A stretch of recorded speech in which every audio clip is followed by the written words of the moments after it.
please. Yay. Andy There we go. Teasley in Hello Lakeland, there. Florida.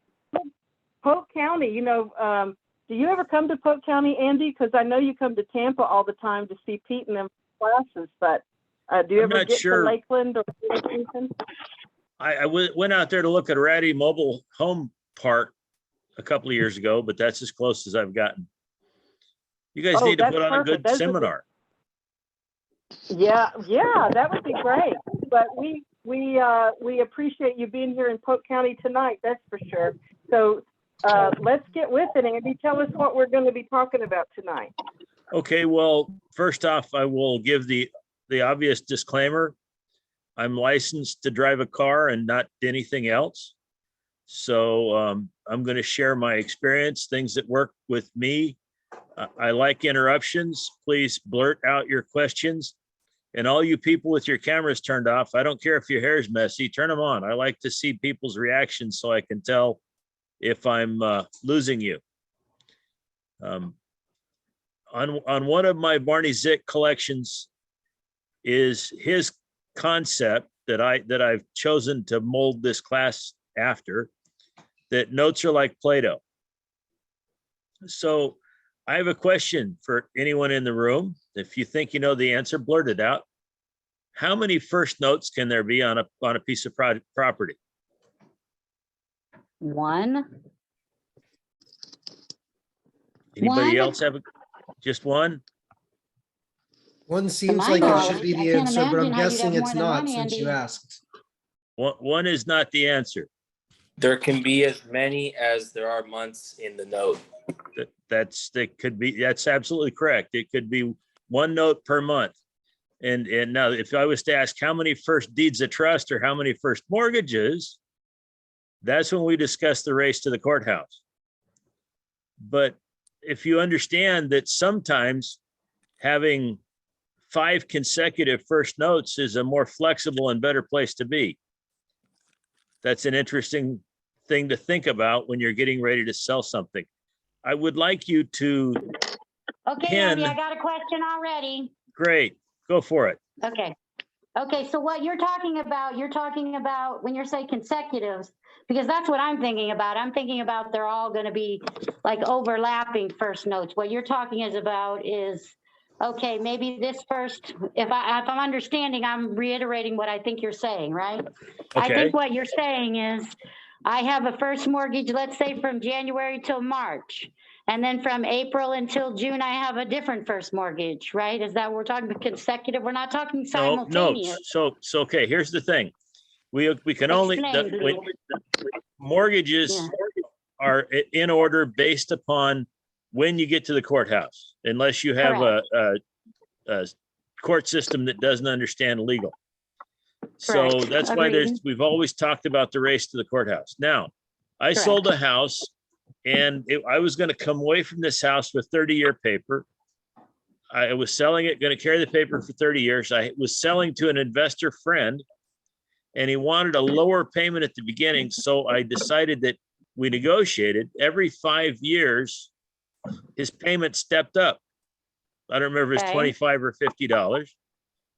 And I wanted to be able to play Play-Doh with the notes. So from the get-go, that I have 6 consecutive first mortgages and they all run 5 years. Correct. And so he starts off paying mortgage number 1, he pays on that for 5 years.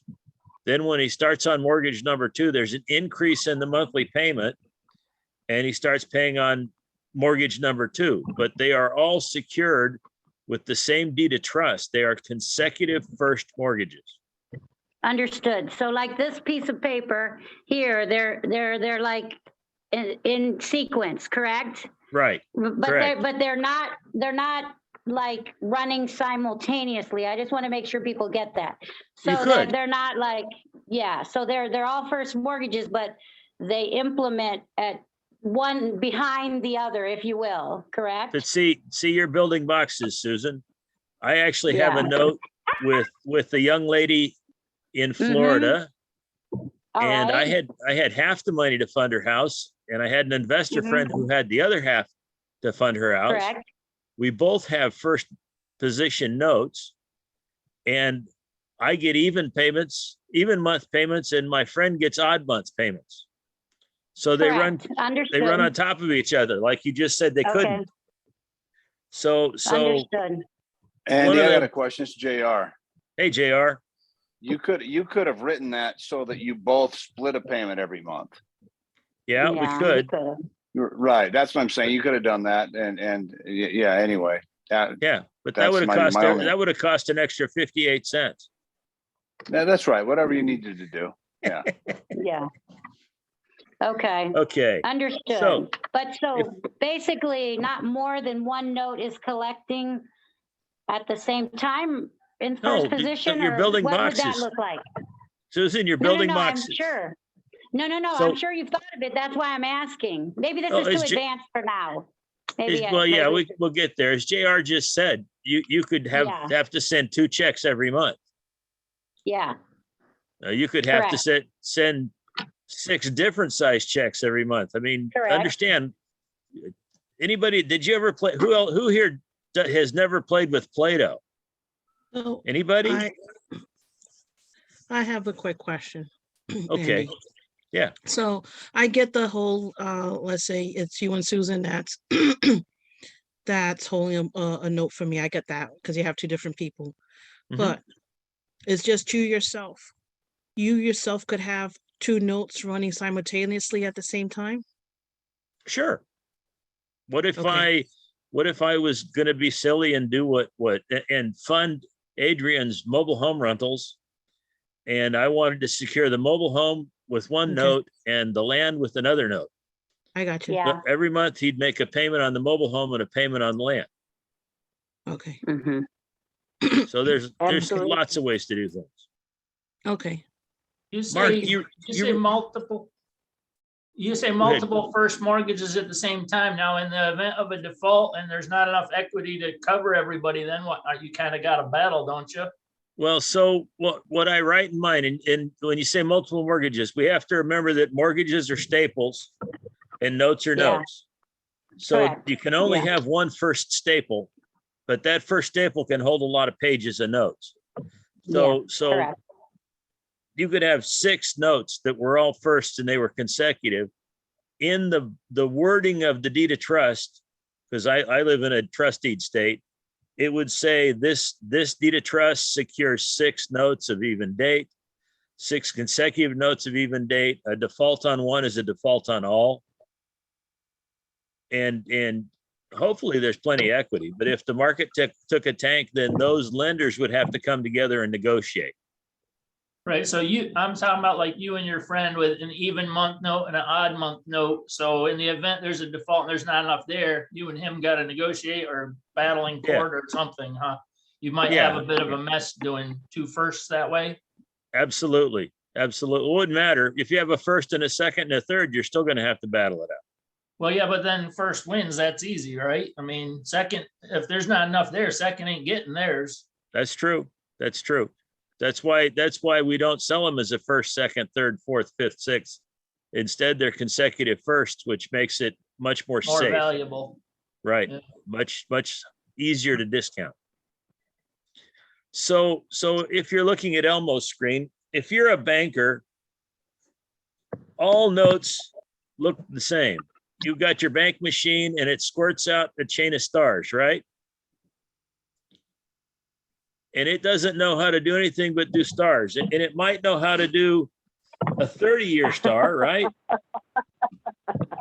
Or maybe you can do a 15-year star. But the machine only makes stars. It doesn't make anything but stars, right? Principal, interest, taxes, insurance, we make stars. That's all we make if we're a banker. But Andy, notes are not I that just want to way. point out, I just want to point out to anybody that's watching, make sure you have it on gallery and not just speaker, so that you can see the other squares, because Andy's playing with Play-Doh over there under Elmo's name. So I'm just Yeah, letting there's you a- know. You should There's a just picture pin of Elmo, and you don't need to see me. I'm not that good looking. So these are bank loans, right? And let's say there's 2 15s there. But they're bank loans, and the bank only makes stars. So whose note is this? What That's a note does this balloon. represent? That's a balloon. It's a balloon, and it's little tiny here. So what does that possibly probably mean? Gonna blow up any second. Probably Hard money interest loan. only. Oh, interest only. Is that a good representation of a hard money loan? It's No, supposed to 'cause the be. hard- Yeah. Sorry. And if we own this note, could we chop off this part and sell it? Might Yes. somebody want to buy that part? Yep. If we own this note, could we sell this whole, the whole balloon? Could we sell that balloon? Could we sell half of that balloon? Yep. We could sell any part of it that somebody was willing to buy. That's right. And each part has a different value. So let's look at a reasonable, well, that's too long for the camera. I was Here's gonna a say, it looked like a reasonable- carrot for a minute. Here's a reasonable buy and hold note, right? So it's fully amortized over 50 years, like most good investment notes should be. Like all reasonable notes. That's right. Unlike these short, unreasonable things that we talk about sometimes. Let's stick to the logical ones. Okay. So Right. I'm gonna move this up a little and see if I can get it all in the same screen. Maybe out just a little bit more, Andy. It's still not in. I'm running out of camera. I don't have enough arm here. You're There gonna we have to go. shorten your. Okay, so it's almost all there. Oh, So there you go. we start out here. And let's say we decide we're going to cut this into thirds. Now, we've got 3 that are supposed to be the same length. So let me fix that. So now we have three 10-year, a third of 50, whatever that works out to be, 13.6, 16.6. Anyway, those have a certain regular payment per month. And notice the number of payments are the same. So they're the total, they're the same amount of cash on each one of those little thirds, right? Correct. But we know that this third, this is the first third here that starts paying first, is worth more or less than this third that's at the end. More. Because It got more depends on what the interest and person less wants. principal. More That's because right. you're getting it a lot earlier usually. And, Plus you and get more interest and less principal. right. And there's an easy rule of thumb that I learned from Bill Tan. It's called mo sooner, mo better. Oh, I love it. Mo sooner, mo better. Okay. So Still in that, Andy. if we owned this note and we bought it at a discount, and then we sold off the first part of the note. So let's turn this into a 30-year, $100,000 note. 6%, Are we 100,000. converting, Andy? I don't What's that? understand. Are we converting our 55-year note? Now are we Yeah, talking we're about a gonna different look at a 30-year note now. note? Okay. So there we go. Can everybody see my calculator there? Yeah. Uh-huh. So if we were to sell the first 10 years of this note, and our investor, well, wait a minute, let's go back to the same thing. So here, we're going to buy this at a discount, and we want to buy this at a discount to yield 12%. Okay. It's a $100,000 note, right? Okay. So those of you that don't understand what I'm showing you here, this is an HP 10B financial calculator. We've got a 30-year, 360, 6%, $100,000 note. And the payments on that are $599.55. Now, if I was to buy that entire note for a 12% yield, I would pay $58,287.30. Correct. Everybody see that? Mm-hmm. It's almost focused. How about that? Yeah. There we go. So if we were to sell the first 10 years of that to someone who was happy with 9, they would pay us $47,000. So that would mean that we get this half of the note for only $11,000, right? 2/3. Yeah, you get 2/3 of the note, but we're only paying out of pocket $11,000 today. Yep. And what would happen right here at the beginning of this note when our borrower has 240 payments left and he thinks the balance on his note is still $66,000, but we know we only spent $11,000 on that. What if we were to say to that person, you know, let me put this back at 6. There we go. He thinks he owes $83,000, which is closer. So right here, he still owes $83,685 on his, out of his 30 or his $100,000. He's only paid his note down by $17,000 after 10 years. Is Right? that what you guys see on an amortization schedule pretty regular? Mhm. Yep, So, and Yep. what do we have invested in that note right now? 11,000. 11,000. So what if we were to go to that person and say, you know, that 6% interest rate, that's kind of high. How would you like me to cut that interest rate in half? Would you like it if I lowered your interest rate to 3%? Would that be a good Yes. thing?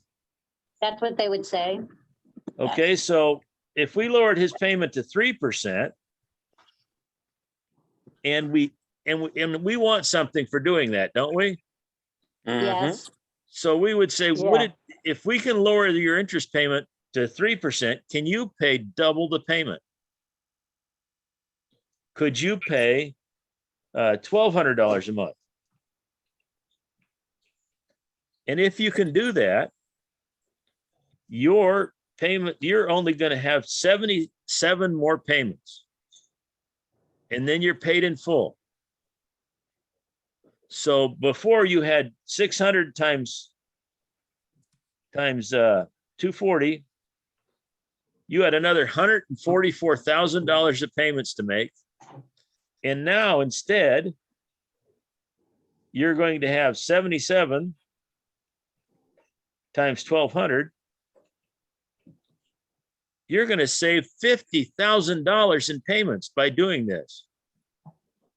Do you think that person might be interested in making that investment? if they can afford it, yep. So we know that we had $11,000 invested in this. Mhm. And that tells us that our yield on that investment by modifying it like that raises our return on that note to 130.86%.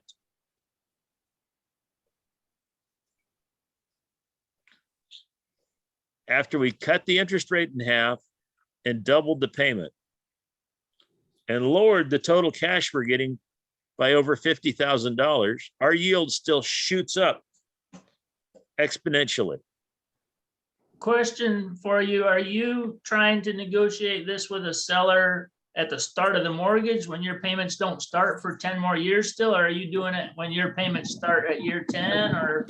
So remember, we sold off the first 10 years because that's mostly what bought this note for us. Right. Because we bought the $100,000 note for $58,000. Yep. And we sold off the first 10 years for 47,000 of our money back. Right. So we've got our investment in this note is down to almost nothing. So Right. yeah, so we're not collecting this part, right? This part at the beginning, Right. we don't get Somebody those else did. payments. So Yeah, we we can't sold mess that. with that. Yeah. But are you negotiating with them in year 10 after that first part's done and gone? Or are you trying to Yeah. negotiate with them from day one? Well, that would be another structure. What if we were instead to do the whole thing? So let's go back to 360, 6%, 100,000. So here's, let's say the guy sells his house comes to us and says, hey, I had to finance the house, but I really don't want it. I want a pile of cash because I really like paying taxes. And we're able to buy the whole 30-year note for $58,000, right? So what if we did that same thing at the beginning? So we know we invested 58 and that gives us a 9% yield. So if we change this to 3 and make the payments 1,200 again, we're going to drop the number of payments down to 94 payments.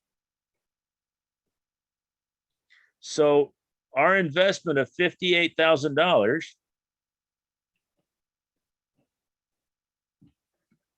means that we bought that note at 9 and we've boosted our yield up to 19.21.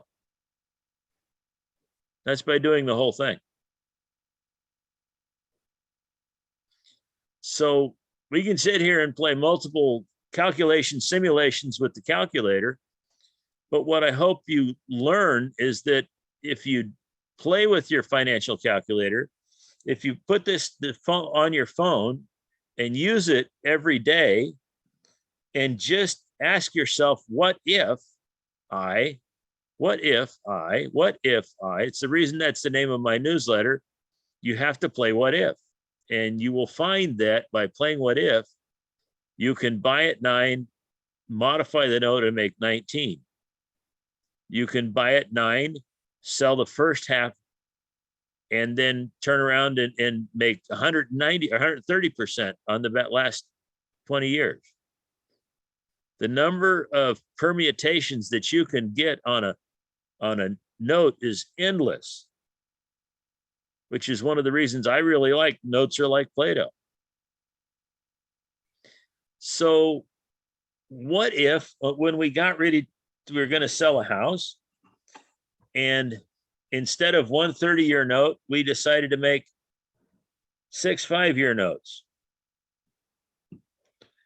Now, when you have 6 5-year notes, you have to start thinking about what do I want to do? So the best thing is, let's see if I'm going to get this to work yet. There we go. So this is our first 5 years. We sell that right away for cash, and we get a big chunk of what the money that we invested. And back here, these two, we should try to trade those at face as a down payment for a rental property somewhere. And that gets us a max here. And then maybe we'll take the center 3 and just enjoy the income, because we only have to wait 5 years for this first payment.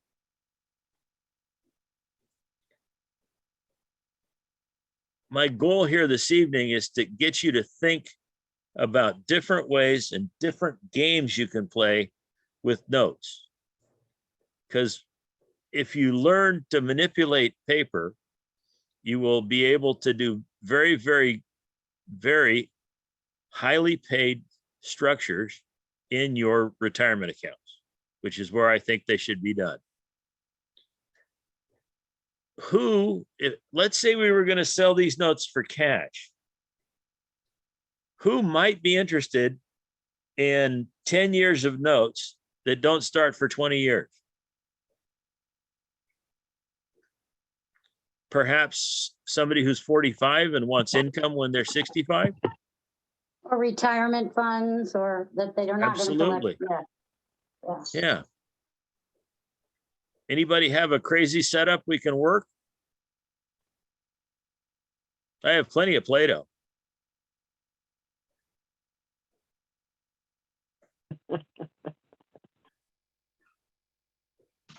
Do you want to talk about overpaying for houses? I actually like this one. Hey, Andy, Yes, sir. what I was looking at doing, I want your opinion on it. What about selling partial payments? Selling partial payments? Yeah, I was just looking at, I've got a note and I thought I considered maybe selling some of the partial payments to get some of the money I have in it. But, instead of selling some of the front end or the back end, what about selling like a partial payment? So first off, you really don't ever want to sell a note if you can hypothecate a note, because borrowing money secured by a note is not taxable, and selling a note is a taxable event. Also, if you're doing the installment sale treatment on a sale, selling that note will destroy your installment sale and you'll owe taxes on all that profit right away. Mhm. But if you Andy, just, would you explain what the word hypothecate means, please, to those who may Sure. not know? hypothecate means that you don't assign a note, you don't sell a note, you merely pledge the note. You say, if I don't pay, you can come foreclose on my note. And it has basically the same effect as collateral wise, but the tax treatment is much better, much safer that way. So hypothecate means to borrow against, it's to use as collateral. So Mark, And to Andy's point, Andy, just while you're in this, I want to tell them if they modify the note in any way, in addition to the terms that you mentioned, you can blow up your installment sale treatment with the IRS. So that's why Right. this is so important, what Andy's talking to you all about. Thank you. So Mark, if you're just going to borrow against it as collateral and it has a $500 payment and you want to borrow and give up $250 of that, you could certainly do that. You don't have to sell your entire payment.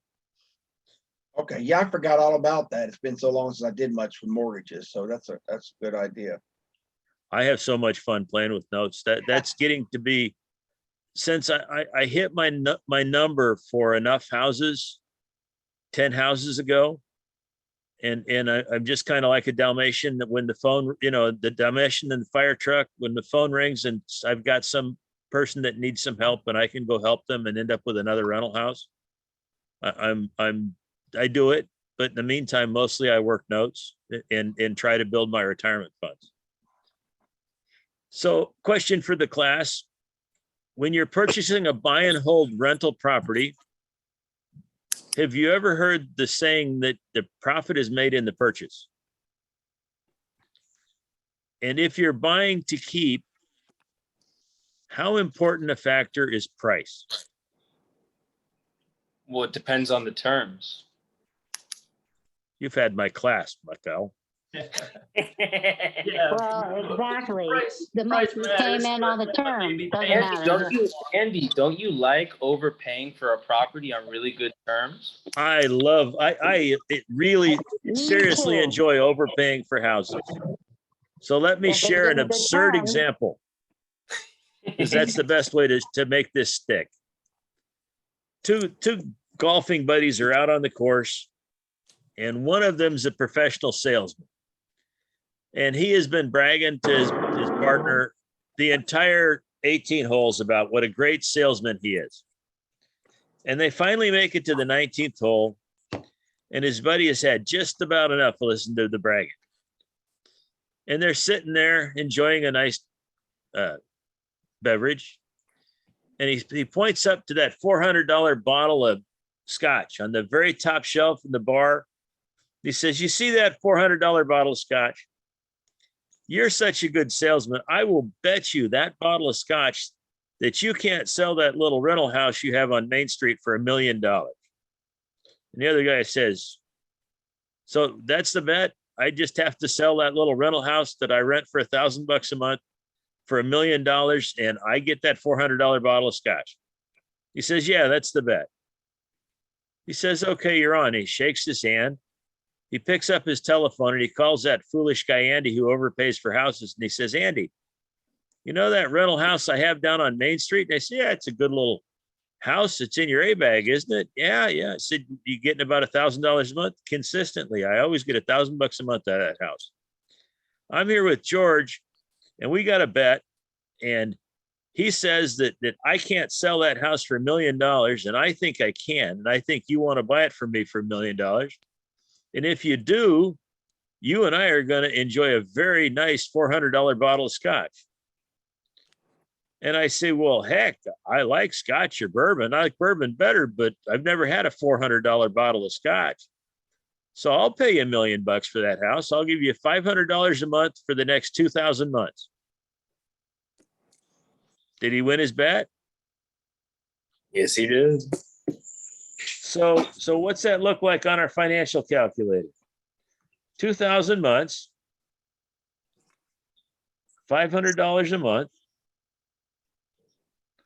0 interest rate, $1 million.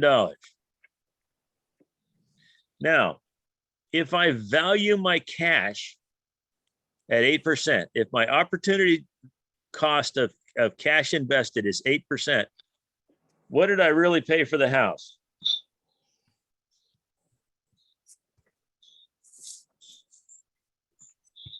$75,000. Who here would be happy paying $75,000 for a house that rents for $1,000 consistently?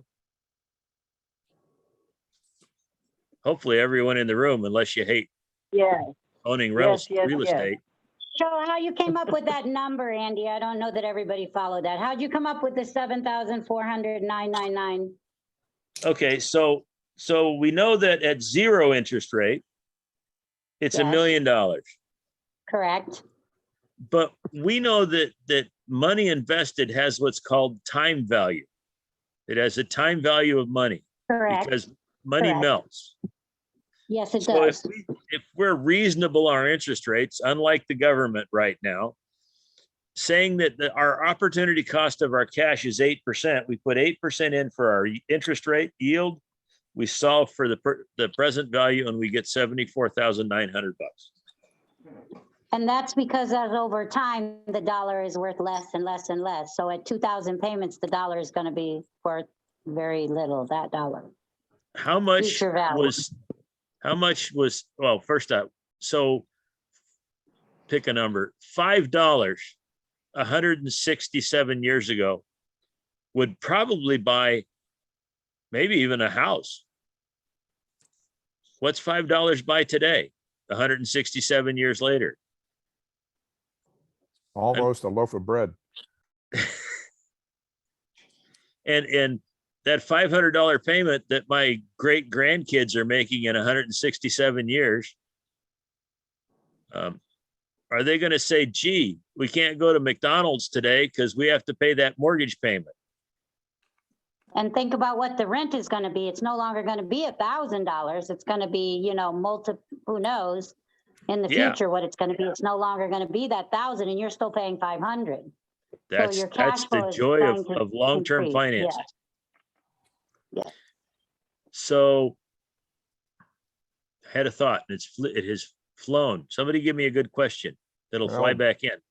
I'll throw some water on your theory there. The guy Great. that made the bet would probably wait until the transfer tax was paid. Could be.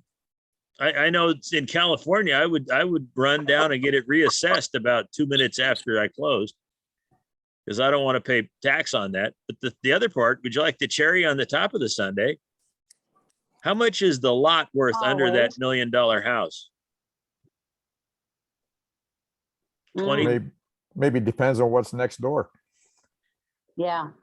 maybe, but you figure that the 80-20 rule tells us if it's $100,000 house, the lot's worth 20.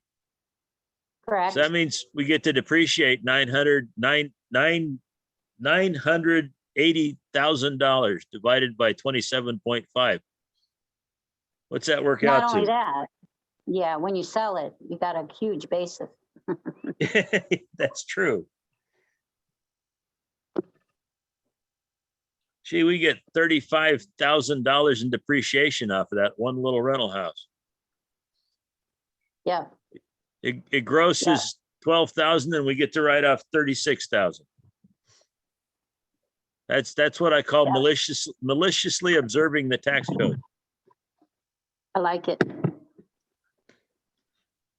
Questions? Have you done one like that? Can you get away with that? You're trying to depreciate that way? Remember where I started. It's an example. It's an darn stroke. It's an absurd example to make a point. Right. But I mean, you've done something close to that or no? I negotiated a deal to buy a turnkey rental house in my neighborhood. And he was asking 105 for it. And I got him to give me owner carryback financing for $5,000 down. and we negotiated that note at 5%. And then we turned around and rejiggered it and instead financed it at 0% and made the purchase price of that house $158,000. So that's overpaying for a house. And I do a lot of those. I like that. Increases No, your and you- basis and you don't have to claim the income. What about Chris? And you depreciate that for most of that, less the land, you depreciate it for that high amount, and you can get away with that. I know the IRS does a thing where if you do 0% interest, they require you to count something as interest, a standard rate or something. Does that happen with this too, or no? Well, it doesn't from the buyer's side, it doesn't. From the seller's side that's carrying the paper, they might Okay. suffer from imputed interest, but like many things with the IRS, it's a boogeyman. It's like the due on sale clause. When reasonable interest rates are 3%, how much interest should they impute? You know, not the old 8, 9% they used to, obviously. Mhm. How many of you youngsters have fully funded your Roth for 2021 and 2022 already? Mikkel? Not yet. Not yet. You haven't filed your taxes yet, have you? No. Good. You got till October if you file your extension. Okay. Well, why would I want to do that, Andy? Oh, so let's talk about investment in our IRA. Trying to keep my Play-Doh from all drying up. Let's just look at $6,000 invested today at 15%. And we don't add another penny into that, but we invest in notes and we make a consistent 15%. And you got 50 years to go, so 600 months. What's that grow up to, that little $6,000 investment that you should have already made, but you haven't yet?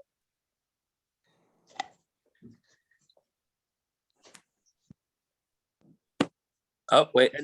$10 million? Yep. My late friend Jimmy Napier said, everyone has to suffer 5 years of hardship. Everyone also gets to choose whether they want to do that 5 years of hardship when they're young and healthy, or when they're old and sick and stuck in a Medicare funded retirement home. So I hope that all the youngsters in the room take that message to heart and suffer your 5 years of hardship now, not later. Because we all get it. It's going to happen no matter what you do. You're going to have to suffer it. We all will. So choose to do it now. So I heard something from John Heyer about, because I know that wrap mortgages are great for your IRA because of the amazing yields on them, but would the tax consequences of that outside of your IRA outweigh the benefits? So no one I know is paying 100% tax. So there's no reason to not do something just because it has a tax. You know, you can't decide every investment based on the tax piece of it. There's always other pieces of every investment, but no one pays 100% tax. So if it's a good deal, then it's a good deal. If it's not a good deal, it's not a good deal. The really, really, really good deals you should put in a non-tax situation, because you know taxes are bad. Do you know what they waste your money on? So let's do another structure. If you have a bill that you know you're going to pay for the year, every year you pay this bill, and you're paying it to a human being. Let's assume that it's $100 a month mini storage bill, and you have a mini storage in a mini storage place, and it's got an owner. and he sits there in his office and he collects the checks. And you walk in the door at the first of the year and you say, how's it going, George? I'm here to pay my mini storage bill. And you know what? I just got this payoff of a note and I'm sitting on some cash. And I was thinking, gee, I thought you might like to have $1,000 right now instead of just $100. Would you rather have $1,000? He says, well, sure. You want to prepay 10 months? And I say, well, you know, I really would rather, I'd kind of let a little bit of a discount. So how about I pay you $1,000 today and you give me the year? That'll save me a year of coming in here. That's what we call the 10 for 12. So what's our yield on that? 12. And we're investing $1,000, right?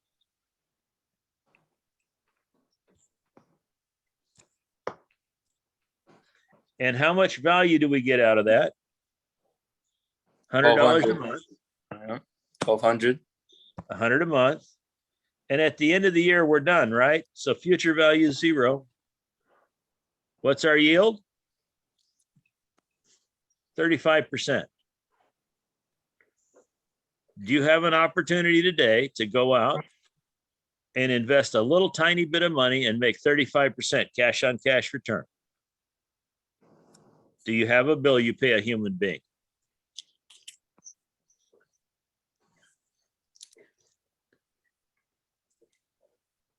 I'm reading the chat. Chris, you can blurt. It's allowed. I like blurting.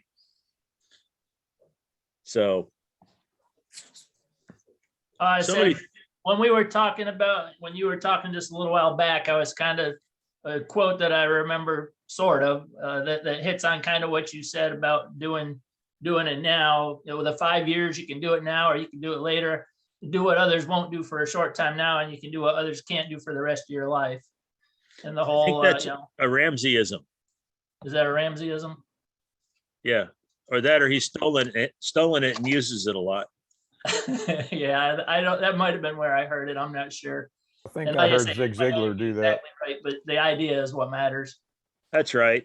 And you know, for all the things that Dave Ramsey is wrong at, he's really he's an asset for 95% of the population that doesn't understand money. I agree completely. I have family members that were, you know, the crazy upside down in the hole all the time stuff that Dave Ramsey was the way they turned it around. They you know, so yeah, I'm not a fan of that way either. To me, there's definitely good debt and bad debt. To Dave Ramsey, there's only bad debt. And I don't agree with that at all, but he definitely helps some people. Absolutely. So who has an interesting challenge? Let's figure something out. I'm boxing my Play-Doh up. I'm done with object lessons. I have a challenge I've had for many years and I've never fixed, which is I can't put money in retirement accounts because I don't have earned income. Well, I can fix that. Can I tell you the audit that I have never heard? You can tell Ever. me anything you want.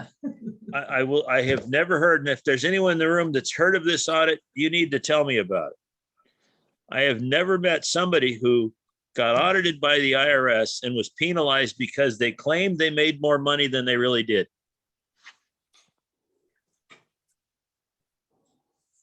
Claim my earned Only income, time that whether I I have did or not. ever, actually, I had somebody, but they didn't, what they did is when you're in a lower income tax bracket, you're entitled to credits because you have children. So if, let's say that Chris has the income he has and he has children at home and he could get a refund from the IRS, but to do that, he has to have earned income for the earned income credit and certain credits. If they feel like you just made that income up so you could get the credits, they will disallow it. They will just send you a letter that says, prove it. If you don't prove it, then they just disallow it, but they don't audit you, Andy, because they don't want to pay you the credit. They think that you're making up your income to get. Could be, but I've That's never the run only into. time I've ever heard of it. Yeah, I've never met anybody that had that. But then most of the people I know that have claimed that they made more than they really did were not doing it to get a child tax credit. It's amazing. My handyman business always makes right about $60,000 every year, which makes it a magical handyman business that allows me to put away 57,000 into the solo K.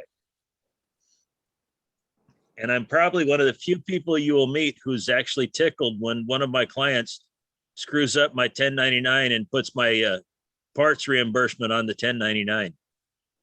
When I don't mark up parts, I just buy them at Home Depot and sell them at what I spent on them. So they're absolutely not taxable.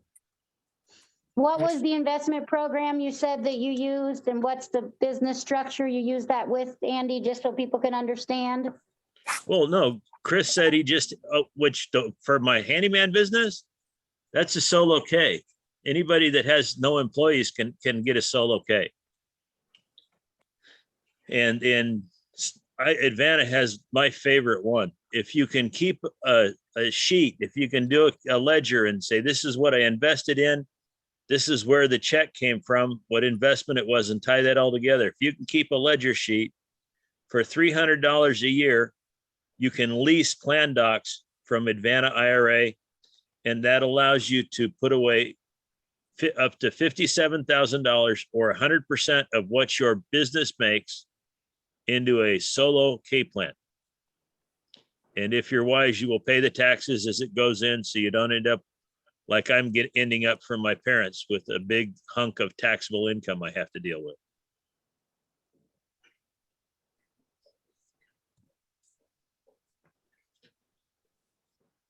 And then Susan, I if take you're- most of your retirement accounts, you invest in notes, it sounds like. Yeah, I have 5 I shepherd. The average last year was 45% yield. The worst one was 39. Great information, Andy. So who's got a challenge? Becky, you're sitting there and you're haven't said anything. Have you financed anything lately? No? What do you invest in? I'm in the middle of setting up a big trust, a legacy trust, and then I'm doing marketing right now.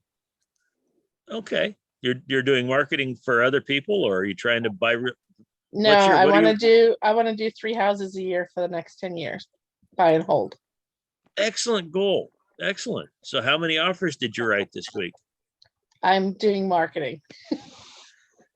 Just It's hard. marketing? Are you in this area?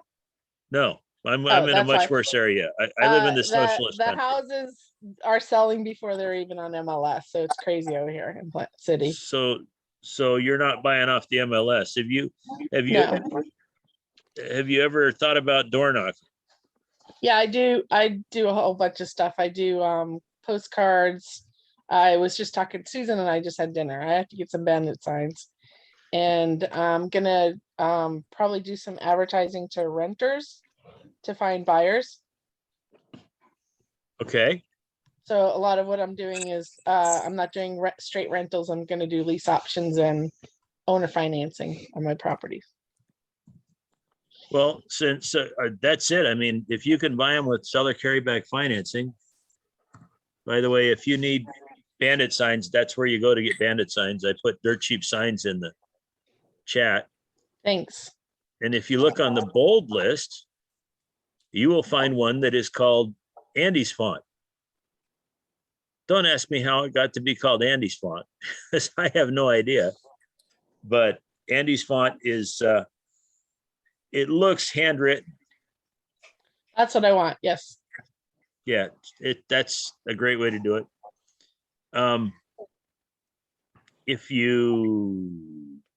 What's your message on your postcards? They vary, but I try to do like you're saying, a handwritten, but I work a lot through PropStream and try to do some campaigns. So I did an evaluation of the average income in the area, and I backed into basically houses. I need to stay right around on 158-ish for the highest end house for this area, the zip code. Okay. Remember the message we gave you earlier that purchase price is irrelevant, especially if you're going to get seller carryback financing. Yeah, for my side, but when I'm working with people trying to find lease option buyers that will be able to handle houses in the area. So I thought you were gonna do 3 buy and holds a year. I'm buying and hold, but I'm selling to buyers with bad credit. So I'm trying to get money down, but I'll be financing them to eventually buy the house, and then I'll buy new houses Why don't you just rent it? because I don't want to do rentals right now. Okay, I actually prefer lease options. That's my favorite. all right. Well, if you can make them work, that works. Yeah. By I the think way, they're- Thank you. my best postcard, I want to buy your home. I'm not a real estate agent. I pay full price. If you're ready to sell, please call. If you're not ready to sell, please put this card in your folder. My record for card in the folder is 5.5 years. Wow, Peter's is 12.5 years. that's impressive. And normally, not right now, normally I buy about 1%. So for 100 cards, I get a house. Okay. Not doing that good right now. We've sent out about 400 so far and I haven't bought one. So that's pretty stinko in my book, but I love guerrilla marketing. I love driving for dollars too. I do a lot of that. So you see a derelict house, what do? I chase it down. I look up the information and then I'm gonna skip trace them if I can't find the information directly. But I write if I really like the house and there doesn't seem to be a lot of people like obviously going after it, i.e. it's on Liz Pendants or something like that. I'll write personal notes to them. Run over the mailbox. Run over the mailbox. I've heard put a for sale by owner sign in the front yard. That'll get your response. I've done that. My handyman gets confused all the time about where he's supposed to put those signs. People won't call you and you really want something. Yeah, the neighbors will call you if nothing else. So would Yeah, you, and then Becky, you could throw a bandit sign in the yard. that one I've heard too. Have you, would you like the I- best website for information on a house? Sure. Ready? Mm-hmm. www.askthedamnneighbors.com. 2 on the left, 2 on Or the the right, 4 mailman, across right? the street. Right. Doorknob. Someone in those 8 houses knows the story, probably has a phone number, at least the new address. Most people, I mean, our society is getting really bad about not knowing your neighbors, but you know something about most of them. Yeah, we hope in the South people still know their neighbors, but some of these properties are pretty large with these cows. So They still, even the rural ones have neighbors. you got to know where the cow goes back to. That's right. Whose cow is that? Right. So Okay. Michelle, you're Michelle. getting awful aggressive, sir. I'm sorry. I love it. I had a question You, about Mrs. Shy. Question about what? I had a question about door knocking because when I go up and down the rows, it usually doesn't go too well. Do you find a house and target that one and knock around to No, the neighbor? I just worked my way down one side. Hi, my name's Andy. My wife and I want to buy a home in this neighborhood. We really love the big church on the corner. They've got a great organ. That choir is spectacular. And that minister, he gives a hell of a good sermon. Do you know anybody that has an excess house? What's that? What is that? What is the response? 9 times out of 10. I don't, but so-and-so does, or they do, or I might, yeah. Yeah, I heard people wanna help- so-and-so. People want to help you. What's an excess Yeah. house?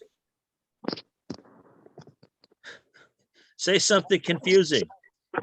It's a non-owner occupied. Well, but my point is that when you ask, do you know anybody that has an excess house? They're always going to ask you what I'm talking about. People love to help. And there are really only 3 answers to that question. The first is no. I don't know anybody who wants to sell a house. If they're doing that, when that part, you know, when your face, you know how your face looks when you're about to say no. you pull your 3x5 card out of your pocket and you finish writing down, Andy wants to buy a home in neighborhood 760-343-2404.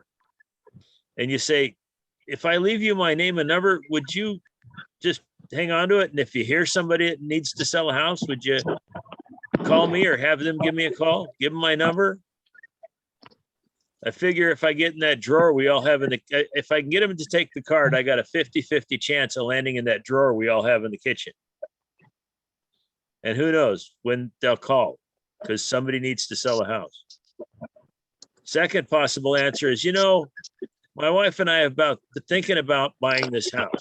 This is when it's really helpful to have a spouse on your team, because at that point you say, well, I know you weren't expecting to show your house, but would you mind giving me the nickel tour? I understand if it's a little cluttered, it's no big deal. And you go in and take a look at the house, and your goal when you leave the house is to have a name, phone number, and permission to bring your wife back to take a look at the house. Because obviously you're not going to buy a house for you and your wife without your wife seeing the house. So then I can make an appointment and come back and bring my wife, even if I have to rent a wife for a day, and take a look at the house. Possible answer number 3 is, you knock on Mrs. Kravitz's door. And every neighborhood in the United States has its very own Mrs. Kravitz. I know all us old people remember Mrs. Kravitz. She was the lady that lived across the street from Darren and Samantha on Bewitched. And when you knock on Mrs. Kravitz's door, she knows everything that's going on in that neighborhood. And she will say, oh, you need to go 5 streets that way and down about 5 houses. And there's a house with forest green trim and the lawn's not very well taken care of. And that belongs to John and Mary. And John got a job in Colorado and Mary's here stuck with the 3 kids and the dog. And she's got to get the house sold before they can go. And Mrs. Kravitz will spoon feed you your deal.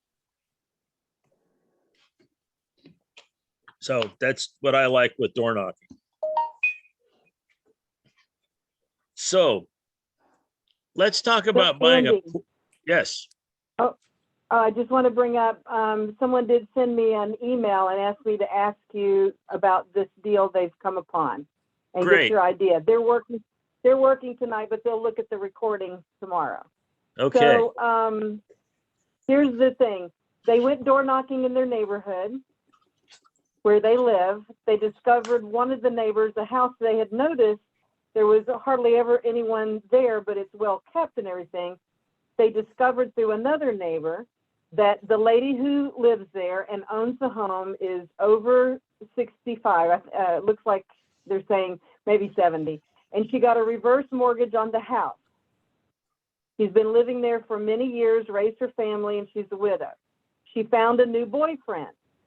She moved in with her boyfriend who lives in another part of town. So she still has her house sitting there with this reverse mortgage. She told the other neighbor that she didn't think she could do anything with it because not rent it or anything, because she had this reverse mortgage on it. So this investor, PCREIA investor, wanted to know what your thoughts are on how could he approach her situation. Is there a way to tie up the property, get the property? The neighbor also said that she had taken the money out of it through that reverse mortgage, and she's open to anything she can do. She just doesn't think she can do anything. So he needs to get some idea of what's owed on the house to see if there's any equity there. That's the first thing. Right. The second thing that he needs to share with her is the fact that she has an uninsured house, because she's not been actively living there for the last 30 days or 60 days. So after 60 days vacant, your homeowner's insurance is worthless. And what happens when there's a fire? The next day, the insurance inspector comes out and polls all the neighbors and asks them, has anybody been living in that house? So he needs to share with her the fact that her house is uninsured right now. and she needs to get vacant house insurance, which is much more expensive. And she would perhaps be much better off to put a tenant in there, because I think that there's no prohibition in her loan documents of her renting that house. Because they would much rather have it occupied with a tenant than unoccupied.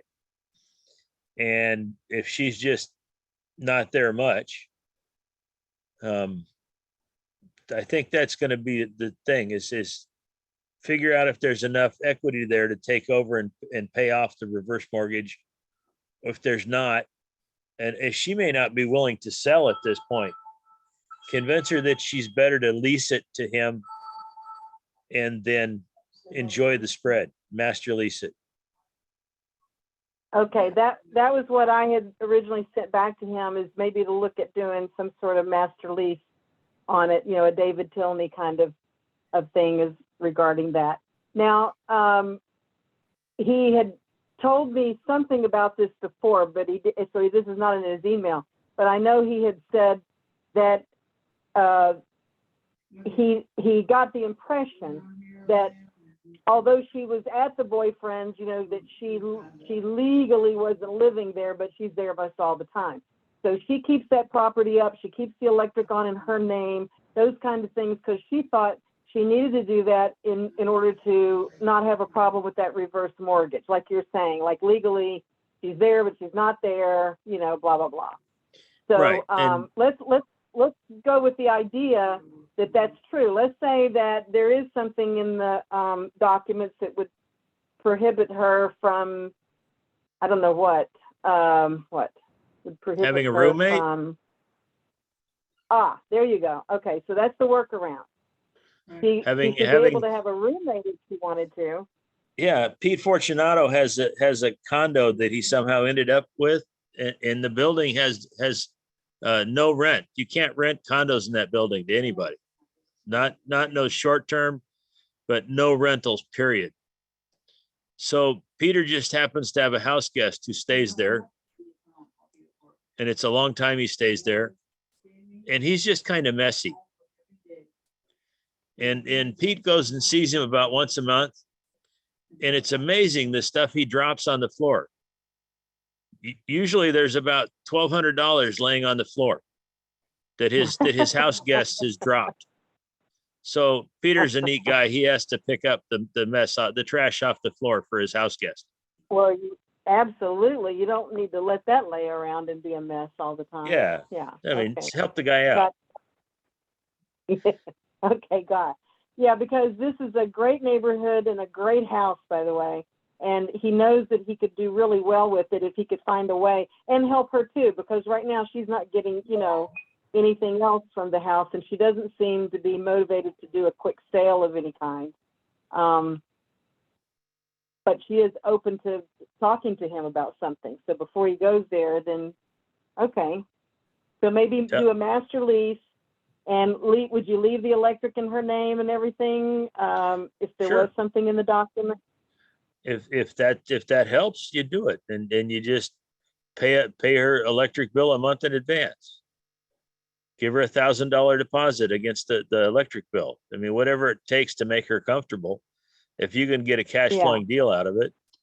The other thing I should encourage this person is, I just gave a couple of solutions, but he really should sit down and come up with 10 unique structures that will solve her problem and be beneficial for both of them. Do a Ben Franklin chart or a T-bar for each of those different solutions.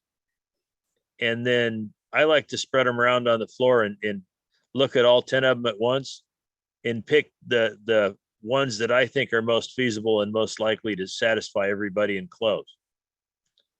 So having 10 solutions, then go talk about the one that's most feasible.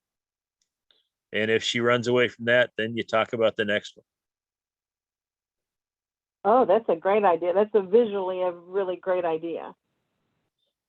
I've never done that myself. I've offered, 2 or 3, but never thought about doing multiples, which could easily be done on a lot of deals. That's a great idea. You don't present 10 different structures. You present the one that's most feasible. And if they say, Yeah. oh, no, I don't ever want a master lease. There's no way I don't want to do that.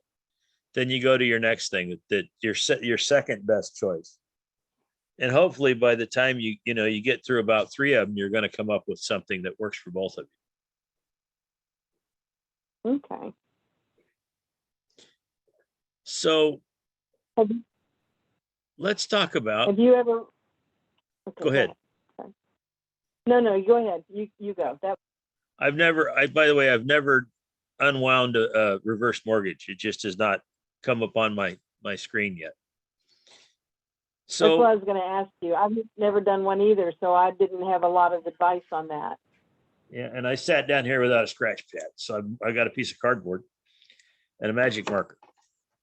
So I'm the formula guy, right? Remember we talked about how overpaying for houses is no big deal. I have a really, really complicated formula for calculating whether a buy to hold rental house is a good deal or not. And this is what that really complicated formula looks like.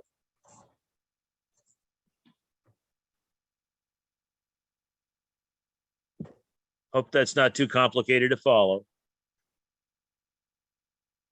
If my payment is less than 1/2 of what I can rent the house for and keep it rented, barring unusual circumstances like height, property tax, or limitations on things like that for some reason aren't in the payment, that formula almost always works. It's better than the 1% rule, better than the 2% rule, better than the 75% of the ARV, after repair value. Price is irrelevant if you can get that payment. So Andy, is this true as well for when you're doing seller finance on mobile homes and parks? What do you mean? So if the payment and the lot rent is both underneath 1/2 of a home you plan to sell on financing, does this rule still apply? I still don't understand your question. So you're gonna sell with seller carryback financing. I'm gonna buy from, this is hypothetical, but if I buy from a mobile home, if I buy a mobile home from the seller on financing and then sell it back on financing, if my payment to the seller plus my lot rent is less than 1/2 of what your equation for Okay. the minimum payment is, would that still apply? Yeah, that should work. If you're, I don't know why the space rent factors into it, because you're just selling the box, not the space.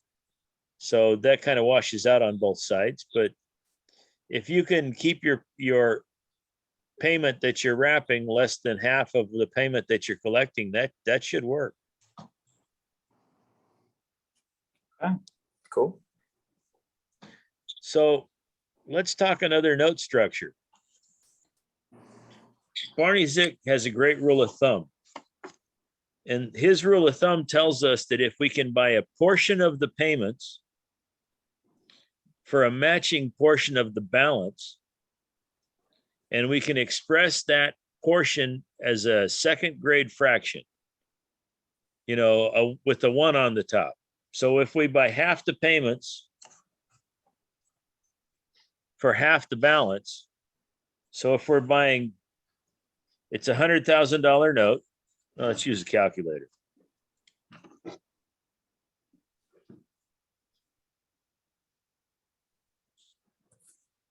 %10 interest rate, 20 years. So we've got 20-year note, 10% interest rate, $100,000 face value, and our payment calculates out to $965.02. If we can buy half the payments for half the balance, our yield should be 2 times 10 or 20%. So half the payments is 120. And what we pay is $50,000. Our yield on that is going to be 19.96. And if we bought a fourth for a fourth, our yield goes up to 40%. I hope you guys can see that.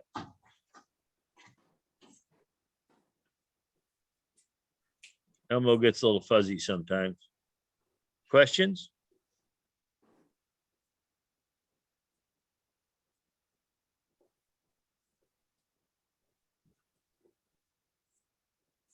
Okay, I'll admit, I don't know how I'm seeing. How do we see what you're writing? I'm lost. Elmo. See this? See the screen that says Elmo? Let me make some Oh, noise. Elmo. Okay. Oh, okay. Make some noise over here. And then Elmo pops up to the top. Got it. Okay, thank you. It's always fun when you get two microphones in the same room or two speakers. Andy, I did want to go back to the last scenario we were talking about with the buying on terms and selling on terms. In the context we're talking about with overpaying because your payment's going to work, it would be an issue if you're reselling and not buying and holding forever, right? Because your payments are going to run out at some point. Right. You always want to wrap a note with a bigger note. You never want your underlying balance to exceed the balance on your wrap note. So I mean, that's basically what we're talking about when we buy on payments and turn around and sell on payments. You're effectively wrapping the underlying first. Does everybody understand what a wrap note is and how they work? I was just going to say, can you explain to folks how wrap work, please? My wife brought me a pad. That's why it's nice to have a wife. They bring pads. Brought me a skinny little pencil to go with it. That never works. So, Andy, move it over a little to my right. I don't know if that's your left towards that, whatever that black object is. Thank you. that's Yeah. Elmo's foot. Okay. So, what is that? A circle. With the thing sticking out, some air leaks out. Oh, apple. A It's a balloon? balloon. Oh, okay. So this is an amortizing note. What does that mean? The balloon mark? Are you saying? The The balloon note represents dies down an some with the amortizing note. payments. Every payment that comes on this note is going to be some principal and some interest, right? Yes. If we take that balloon and we put it in an airtight plastic box, the volume inside this airtight box is an interest-only note.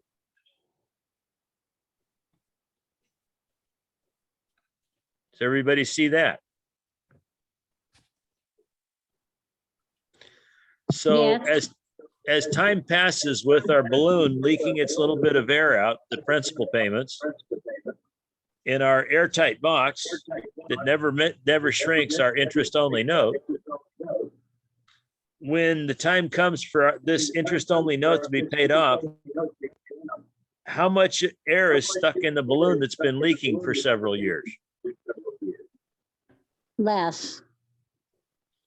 So who gets the credit, the profit of the principal that gets paid down? The borrower? We do. No, you're right. The person with this note, Mhm. So let's go back to our $100,000 note. Andy, your Yes. microphone must be on the other one because we're hearing the double. You're No, talking it's and then not you're that. talking again for 2 seconds. I think Oh, Susan's maybe got it. Susan, mute yourself. Yep, Susan, it's you. Thank you. I'm sorry about that. I thought it was you, Andy. No worries. I naturally wanted to blame you. I don't know what that's about. So let's say that this note is 100,000, 6%, 30-year note. Susan, you're echoing again. And let's say that this note here is $100,000. I'm muted, so that must be somebody else. Yours is the one that's lighting up though. Let's just make our wrap note $101,000 interest only. I don't know if that works. Give me 1 minute.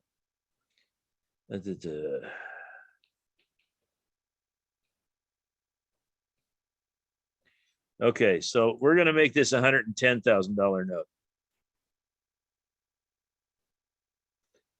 How much money did we invest to create this $110,000 wrap note?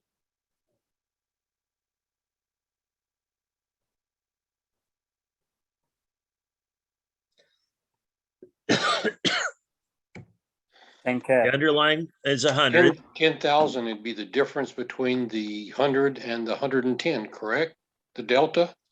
Correct. So we invested $10,000 and we created a $110,000 wrap note. And our $110,000 wrap note is at that same 10% interest only.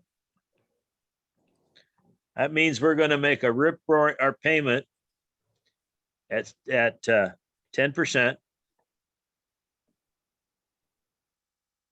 The payment is going to be $916.67. So what's our monthly cash flow? We collect this, we have to pay out our $599.65. Remember that number? That's 100,000 at 6%. So our monthly cash flow on that is going to be 2, 0, 16, 9, 7, 10, 1, 8. Is that right? We're making 317%, which seems really high. Maybe it is. Let's make this an 8% note instead. Okay, we'll try this. This is going to be $110,000. Interest only at 8%. Gives us 733.33 payments. Clear as mud?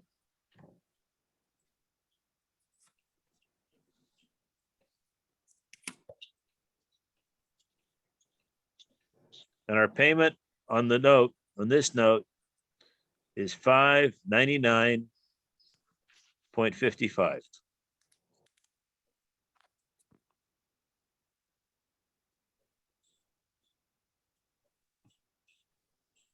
So our monthly cash flow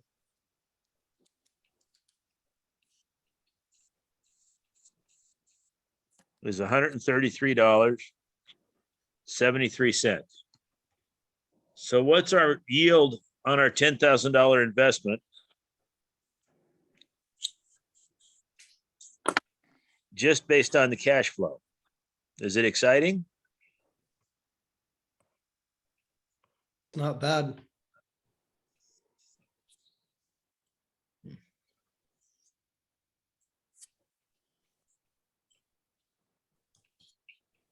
No, that's not bad at all. 16.05%.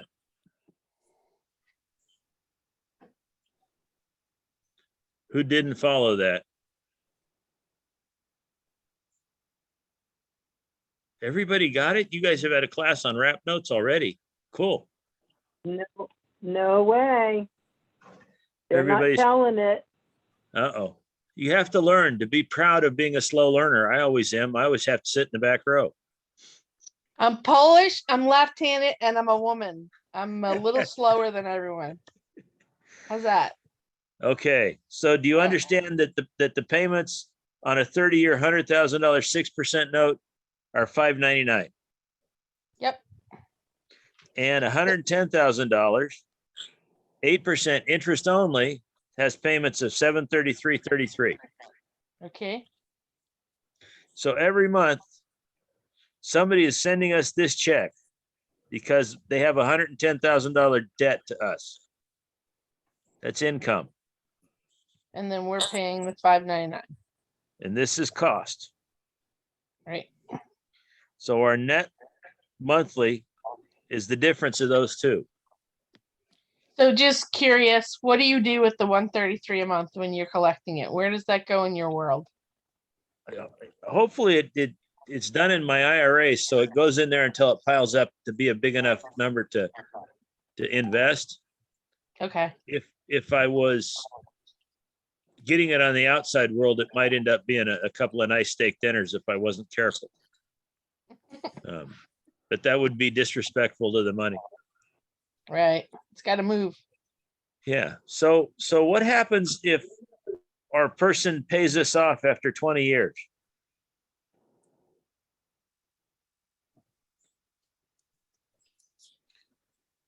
What's the payoff? Full price, because it's interest only. So our payment's $110,000. What do we owe? So let's put the calculator up here and let's set up that original loan again. It's 30 years, 6%, $100,000. Payments of $599.55. See that? Is it focused? It's focused too. So what's the balance after 20 years? We'll do it the hard way. So that $100,000 note is paid down to $54,000. Wait, Andy, how do you do it the hard way without having to go into the amortization schedule? Change this to 20 years and solve for future value. Oh, okay. Thank you. Andy, you're confusing me a little bit because you made your inner note like a balloon, but there's no balloon payment, right? No, well, okay, so it leaks. It's an amortized loan is a balloon that leaks inside an airtight box. Okay, all right, got you. That's what confused me. I thought, okay, how are we gonna meet the balloon? Because Right. I'm thinking balloon payment. Okay, it's an amortizing loan. Okay, I'm with you. Yeah, it's not a balloon note. It's an amortized note. It leaks. And it leaks very slowly, but after 20 years, it's leaked down by $45,000 that we get to put in our pocket. Understood. So now our $10,000 after 20 years, just based on the principal pay down. And it was $55,000 round numbers. Is that about right? Because we get back our 10,000 plus the $45,000 in, so we get 110. Now we have to pay back 54. So what's left is 55. So we make another 8.55% on that from the principal pay down. Rosemary, why are you lost? You're not saying anything. I can't see you. Well, I can't, I've never seen this calculator, so that's throwing me off. I'm used to seeing mathematical formulas written down. I'm old school. I'm sorry. Let me share a story with you. I had to take math for liberal arts majors to get my daughter her AA.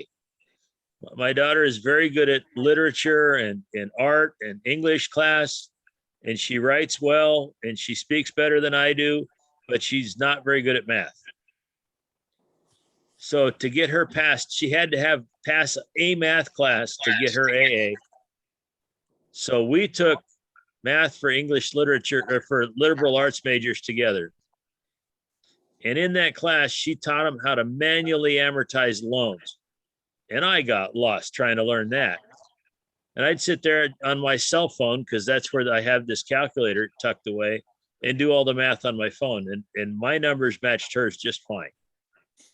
But she and I had some interesting conversations, because there were some things like the textbook misrepresented a Roth IRA, because according to the textbook, you had to pay taxes on the money when you took it out, which is completely wrong. Totally wrong. Yeah, so she and I went rounds, and she was sure it was right because it said so in the textbook. And the textbook must be smarter than Andy. And then she talked about how college debt's good debt. And of course I had to pipe up and said that college debt can be good debt, but only if you choose a degree that's marketable. And borrowing $200,000 for a degree in art philosophy that no one wants that gives you a job as a barista at Starbucks, and that's about the highest paid job you're going to get with that degree. That's not worth borrowing money to collect. So, Yep, I should know. I'm going through that now. well, Rosemary, if you would like to learn how to run this calculator adequately, I'm teaching a class on May 14th and 15th on Zoom. Okay. And all day Saturday, we will spend the whole day learning how to run this financial calculator. And it's fine. I've never seen that calculator, so I'm totally ignorant to that. So thank you. I have an analogy I will share with you, my dear. Mhm. Can you imagine a 2-story boarded up house? All the furniture is still there, but it's covered with sheets so the dust doesn't get there. You know, your basic Scooby-Doo setup house. Yeah. And you're trying to find your way through the house with a candle. Yeah. You can do that, right? Yeah. It's not going to be comfortable or easy, and you're not going to see everything, but you can find your way up to the top story if you need to. Yeah. That's investing in real estate, not knowing how to run your HP 10BII. That's the financial calculator that most of us use.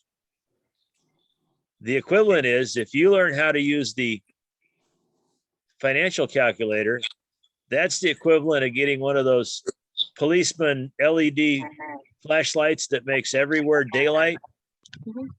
and going through that same haunted house with the same furniture everywhere covered with sheets, but it's just like daylight going through if you have that tool. So learn to run the tool. If you don't take a class from me, Bill Tan teaches it. If you just download it on the inadaydevelopment.com. What is it? In a day development.com. Here, I'll put it in there. Okay, awesome.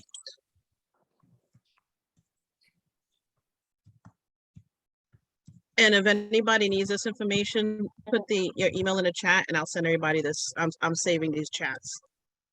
Cool. And I think I ever put you think, do I teach the class pretty good, Mikkel? It's like drinking from a fire hose, but it's a pretty good class. I'm not that quick on Saturday, And you said Sunday, it's what date? 14th and 15th. Okay. And it's a whole $4.99, but you get unlimited retakes. If you, like Mikkel, think it's drinking from a fire hose, you have to have it 2 or 3 times. I expect it. It's no big deal. Happy to have retakes. Some of my best students had to take it 2 or 3 times. Also, Andy, if you could put over in the chat what the calculator it is, because there's also an app that many of us have. I can't find it on my phone suddenly, so I can't give the name of the app, but It's HP 10BII, and I post the in a day development is the website. So you're looking for that logo right there, the brown one. Okay, yeah, that's it. And inadaydevelopment.com is where you it'll connect you to the right one, whether you want the Android phone, the Apple phone, or you want the tablet program or the desktop program. They're available for all 4. I actually the desktop program is up to $6.99, I think now, because I actually had to buy another one because the beta copy I'd been using all these years didn't make the transfer from old dead computer to new computer. So I had to pay for it. And the nice thing is once you put it on your phone, if you're like me and get a new phone every 90 days because it's fallen out of your pocket and crashed, it just moves forward. So you don't have to keep buying it. Nice. Okay, I have one, Andy. If I have a 40-year, Thank you. as an FHA, let's say it's a owned note that I took subject to, and the Okay. payments, I don't know, are $600, about all in principal, interest, taxes, and insurance. Well, they're Okay. actually about 7 now. And I want to sell that on owner financing, but typically if it were to rent this particular property, it's a mobile home on land, double wide, it would rent for, and the balance of this is probably about 70,000, the underlining note with Fannie Mae. I could sell this to a lease option tenant. If I were just to rent it straight out, it should rent it for about 1,400. Okay. Okay. So, but I've got this 40-year. How do you typically the public? I've sold it on, you know, on a lease option tenant, and they're going to rent it until, of course, they option it from me until they exercise their option. What's their strike But price? how would I? What's it 119. selling for? 119. What would be the best way to get the best monthly payment that I can right now? How would you tell me how you would structure that with your purchasing lease option tenant? Let's say they give you $4,000 for the option. I don't normally sell that way because I like my people to know they're buying. So I would be more They likely know to they're sell. buying. Yeah. I would be more likely to just sell it for $120,000, Mm-hmm. interest only. And let's say we did $120,000 interest only at 10%. It's owner occupied. Could we get by with that? Yeah. Well, you want to go 9 instead? I was just going to choose 10 because it's a round number and it comes out to be Okay. 1,000. So Okay, at well, just 9, use your example at 10, but yeah, I just don't want to I get can do 9. illusory. So 120.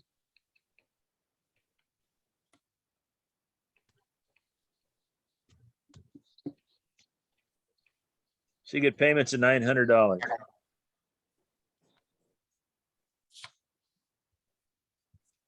And you give them that interest only because it's affordable for them. It keeps their payments low.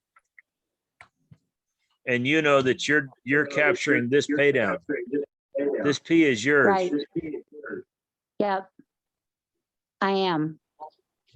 Yeah. So you give Andy. so you basically give that to them until they option you out, until they either No, cash see, you I out. don't sell that way. I want a buyer, not a tenant. I would wrap the note and I would sell it to them. Interest only note. I'd get a down payment and an interest only note of 120,000. And they're welcome to pay that off anytime they want. Got you. All right, And if understood. they stayed there for 50 years, I'd probably give them the house for free. Okay, understood. Well, Andy, since this mobile home's on land, could you separate the mobile home from the land and create a single space mobile home park? You certainly might be able to, but it's got an FHA loan on it and it's probably no longer a mobile home. This is real property on this one, and it's 1 per acre, and so you can't do it. That's the way it's set up in this particular area. It's got an acre, and that's the way it is. It's 1 per acre. And Right. If you didn't have that FHA loan on it, then you could split the fee unless it's prescribed in the CCNRs for the area. And you could sell the box and lease the land, and you'd have much better yield that way. Explain what a CCNR is, Andy. That's the contract of conditions and restrictions. That's when they do the subdivision. It says you can't let Chinese live here. You can't let Native Americans live here. You can't let Irishmen live here. That's all illegal now, but those are still in a lot of things. You can't paint your house chartreuse. You can only do 1 house per acre. You can't do short-term rentals. You can't raise chickens. You can only raise 1 pig. I mean, they say all kinds of insane things, but you just got to read them. There are deed restrictions in our neck of the woods here. There are deed restrictions. Okay. Is where they are. same thing, different term, CCNRs.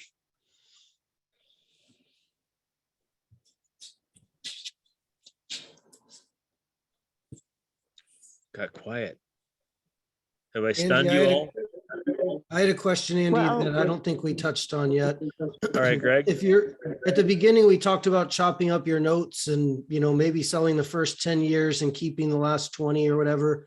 Mhm. How do you keep track of all of that? Do you use a loan servicing company then? And do they handle keeping track of all that? Or do you have to have a big ledger within 15 years? I'm going to start getting these payments and tracking the person down. I pretty much remember. If I'm doing that kind of crazy structure, I'm so darn proud that I structured it that way, and I check, and I've got one, I'm coming up to the 5-year mark, and I'm gonna get it back because I sold the first note. And the second's about to kick in, and I keep thinking, oh, it's gotta happen soon. It's like waiting for Christmas when you're 8, And last time I checked, I realized I wasn't getting it back for 13 months, but I'm pretty sure I get it back next year, right around January. He gets an increase in his payment, and I get the note back. And I start collecting on section number 2. You're not going to do a deal that's this crazy creative every day. You're going to do them every now and then, and you could, if you're one of you technical computer type people, put it on some kind of a calendar in your phone, and it'd tell you. But I write my checks Ross Perot style. I carry a blue checkbook in my pocket, and I sit down and write checks every month. I need to get my May payments are going out any day now. I generally pay a month in advance. And it's so nice when you write that last mortgage payment and it's not the 10th of the month yet, and you can go, this is great. So the rents come in, payments come in, and I make my payments from those.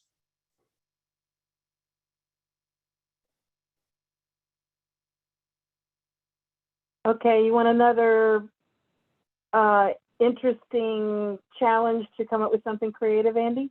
Sure, I live for that. Okay. Okay, I thought you might like that. This is one that was pitched to PCREIA in one of our meeting after the meetings. So some of you may have heard the story, but I think it would be great to talk about it again and get Andy's take on it. Because Andy, we talked about it in the meeting after the meeting, and several folks put in their ideas of what he could do with the property under the circumstances. And he's looking into some of those, but we'd love to have your input on it. And I asked his permission if we could do that tonight, and he said yes. So this is Steve Mansfield here in our group, and I'm just going to set it up a little bit, and then you and Steve can talk about it, and you can ask him more questions. But the bottom line is, okay, so this is here in Polk County in Florida, and Steve is over 60 years old, okay? And so, and I guess you could say retired or semi-retired, Steve is. And so now he's living here in Polk County. His mother has had a home here, and she recently passed away, and and so he inherited it from her. And there is a HELOC mortgage presently on it, and he'll tell you the numbers on that in a moment. Steve is wanting to, of course, continue looking to be a real estate investor in the area. And so what we're putting on the table for you is there's a lot of equity in this house. It's a great house in a great neighborhood. I have a rental property just down the way, not nearly as nice as his property is. And easily in there, they can go anywhere from $1,300 to $1,600 or $1,800 a month. His house could get the high end of that and maybe closer to $2,000. Okay, to give you an idea. Okay. So great house, great neighborhood, all of these good things. Okay, so Steve, is this your childhood house, Stephen? Hey, Steve, can you unmute yourself and let's talk to Andy about what you'd like to do. While he's unmuting himself, he should be able to, but let's see. There we go. Okay, there you go. Steve, can you hear us? Are you talking? Okay, I Stephen, don't- so is we this your can't- childhood home? No, it's not. We moved down here, well, I moved down here about 33 years ago, and my parents moved down here about 30. So they've been, in I mean, so this is mom's house. She's been in there 30 years, right? Right. So let me tell you my first thought as someone who has rented many houses. You don't want to rent mom's house. Now, you just inherited this, right? Correct. But so if you were to sell it for retail value today, you would have no tax consequences. That would all be tax-free money for you. Okay. So were I in your shoes, the first thing I would do is cash out this house. Now, you might want to sell it to someone else in the club, but it's bad enough when you fix a house up nice and you get the tenant from hell and the sheriff finally comes and locks them out after 90 or 120 days, and you go realize you don't need a key because there's a hole in the front door and you can just reach in and unlatch the dang thing. And you walk in and it smells like cat pee, and there's a hole in every wall and a hole in every door, and the bottom half of the kitchen is gone. And that's just heartbreaking when that happens. It's 10 times worse when it happens to mom's house. So my consistent response to someone in your position is don't rent mom's house. That being said, you've got a situation here. So what's the balance on the HELOC? About 60,000, a little less, but round number 60,000. I can't write any better with the big pen. You got to put up with the blue pen, Susan. Sorry. $60,000 in debt. What's the house worth? At this point, I think about 275, 280.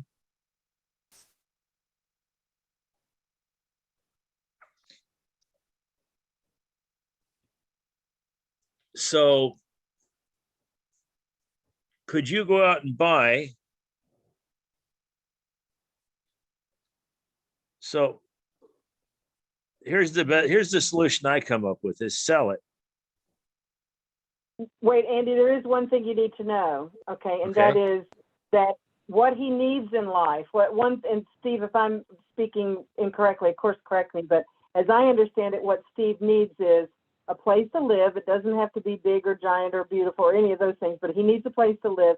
And number two, of course, he wants an investment property. So there you go. Just saying that. Okay. So sell it for net yourself $215,000.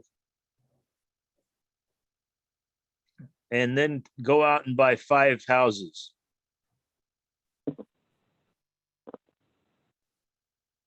I don't know. With $40,000 down.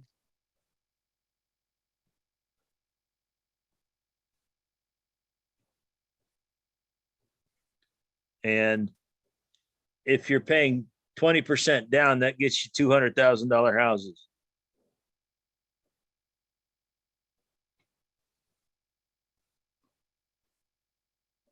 And if you're renting those at the 1% rule, you're getting $2,000 in rent.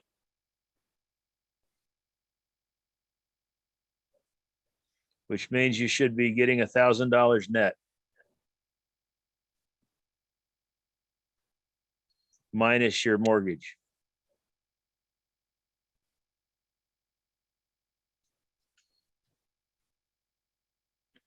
To me, that would be a wiser investment. Are you a decent manager? I may be more now than I used to be, but that wasn't a strength back when I was investing back in the 70s. So I would encourage you to take David Tilney's class. He has the best property management class in the country right now.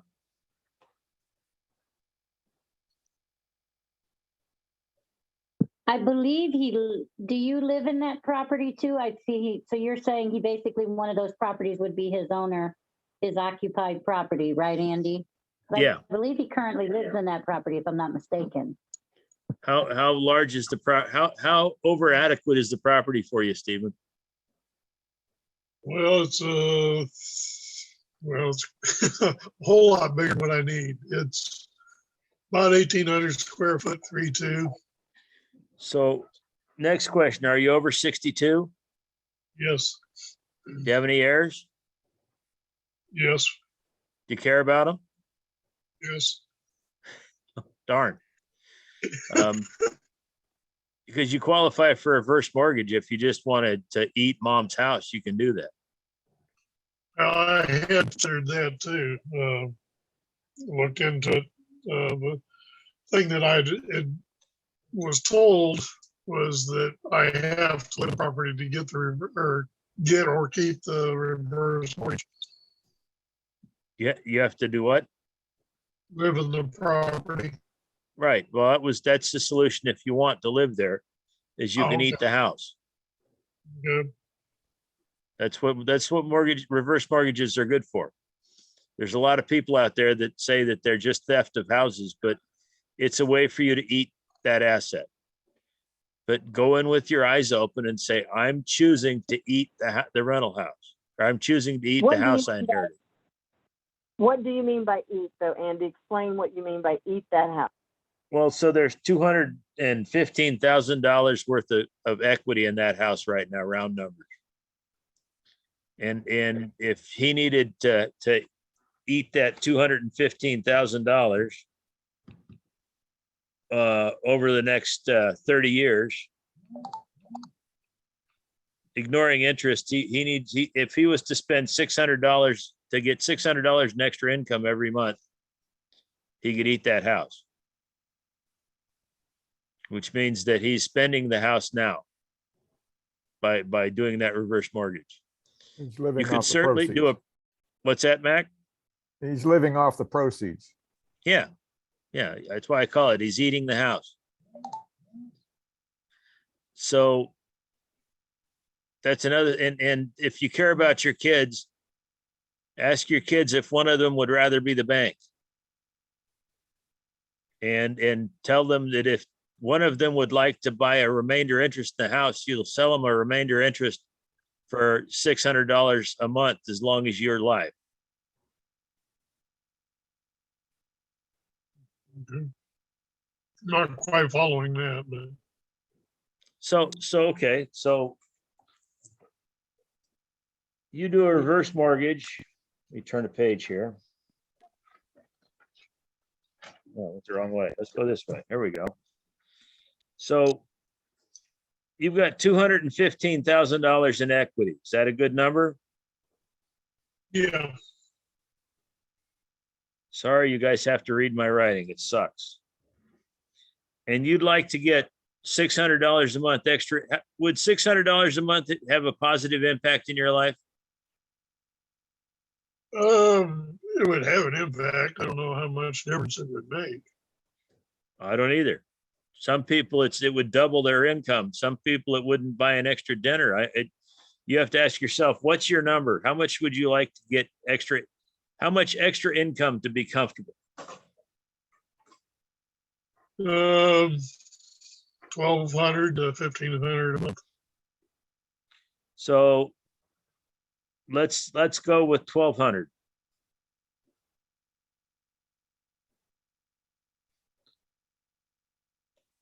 There, 1,200.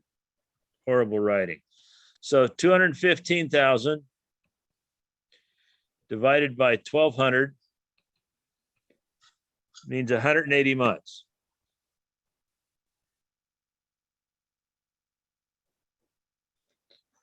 So if you were to just eat the equity and you wanted 1,200 a month, you could eat the equity over 15 years.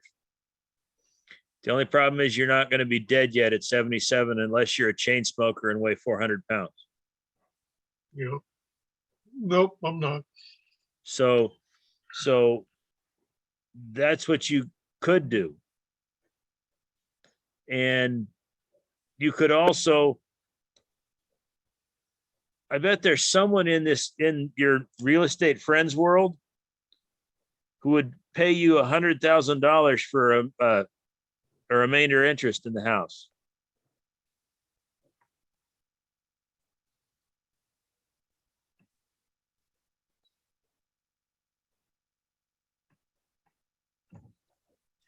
And I bet you that with $100,000, you could generate that $1,200 a month in net income from buying a rental house or something to that effect.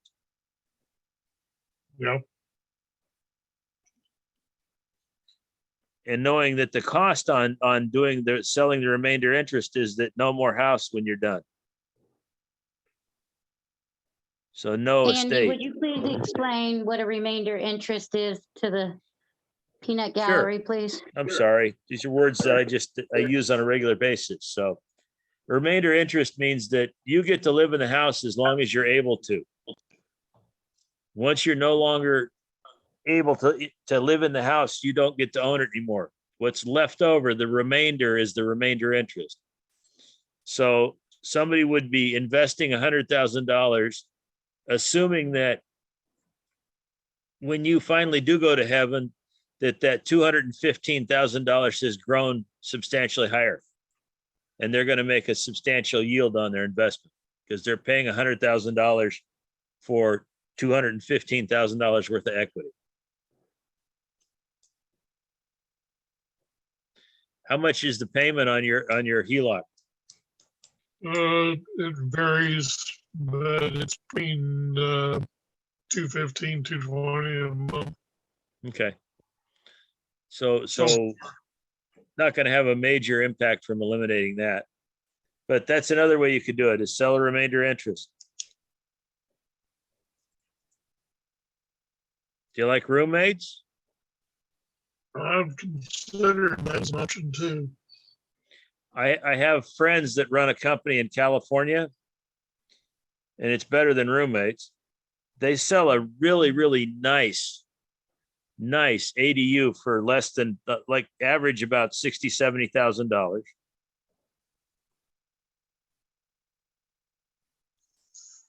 They sell a what, Andy? An accessory dwelling unit. It's like a trailer, but it's built out of home materials.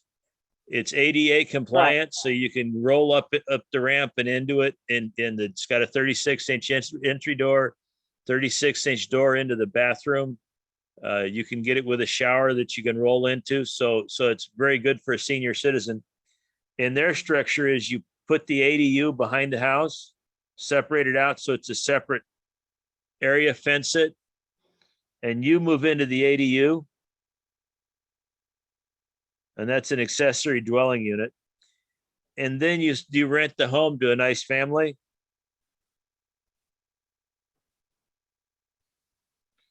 And what are those houses that neighborhood rent for? Between 13 and 2,000. No, he could easily get, I think he can easily get 2,000 for his home. That's what I was thinking, conservatively 1,800. Oh, So definitely, no problem. You rent it for $2,000. You're going to have to pay your 200, whatever it is, your HELOC, right? Let's make it 300. And you're going to have some repairs on the house. So let's say that you've got $800 in cost, taxes, insurance, repairs. So that's going to get you up to $900 a month.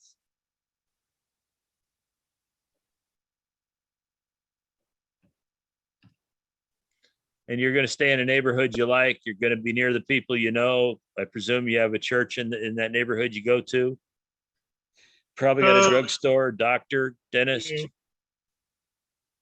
So that's another structure that works.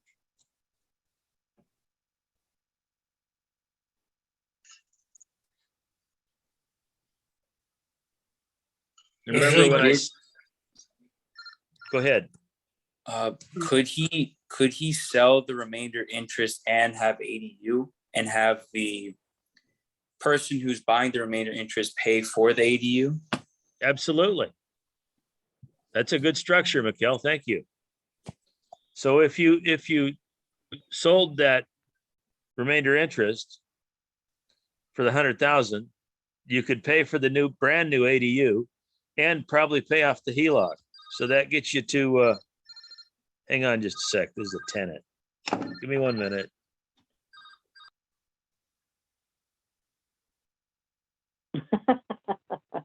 I love it. This is a landlord in action right here. He's taking care of a tenant in the middle of this. That's perfect. You have ADUs here? Hey, Steve? Yes, they do. It Steve? would be like a mother-in-law or like a pool home. It would be, Or like you a know, tiny house. yes, you'd put out there and it'd be like, yeah, just Sorry depends about on. that, gang. It was my fault. Walter, I sent did I sent a text to the wrong tenant earlier today. That's okay. Walter, did you have something to say to Steve? Yeah, I was just wanting to clarify, is that, that in the estate, there was only one property that you're dealing with? Correct. And you're an only child? Yes. Okay. So it's not like you got to cut it up with siblings. No. No, it's already in his name and it's done. Okay. He's not sure how that happened, but it happened. So is that, I mean, you got a whole pile of options here. You need to sit down and do some Ben Franklin charts. Here's where I am, here's where I could be. And come up with something, some combination of structures that will get you what you need, what you want to solve the problem that you're presented with right now. Someone is asking me to ask you, what is a Ben Franklin chart? What's an example of a Ben Franklin chart? Oh, cool. We can do that. Wait. Okie dokie. I wonder what she's designing on that. Is that a T-bar chart? Yeah. So present position, potential position. That's one example of a Ben Franklin chart. Now, here's one I encourage everyone who's thinking about getting a license so they can wear the gold jacket. Benefits, cost.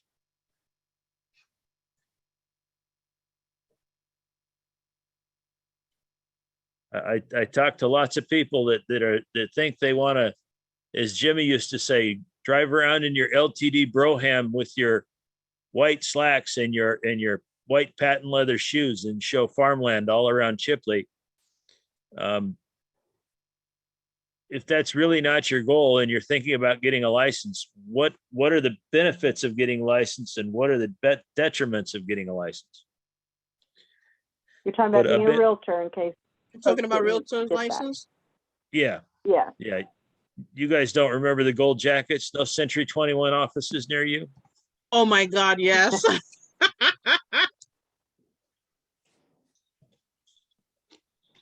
Stephen, I hope I gave you enough things to think about. If we sat down and drank a little bourbon and spent a few hours together, we could probably figure out what structure was going to be the best one for you. But I think I would suggest you sit down and write all the possible solutions you can come up with. That's what I call spitballing. When you're spitballing, don't give any consideration to practicality. Don't throw out any possibility, no matter how absurd and ridiculous it is. Consider it, write it down, start a list, come up with 20 different solutions that'll work. Sell the house for $2 million, whatever it is. Come up with 20 solutions, come up with as many as you can, and then start sorting them by practicality and do Ben Franklin charts on them.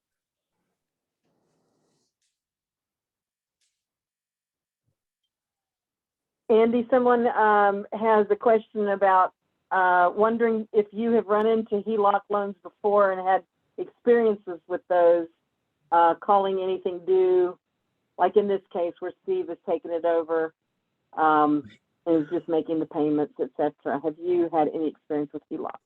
So HELOCs can get pulled with absolutely no notice. They're kind of a dangerous loan. There are a lot of people with Wells Fargo that got a rude awakening here earlier, and I guess it was the middle of last year when they just shut down an entire program. So we're not offering that anymore. You've got 60 days to pay it off.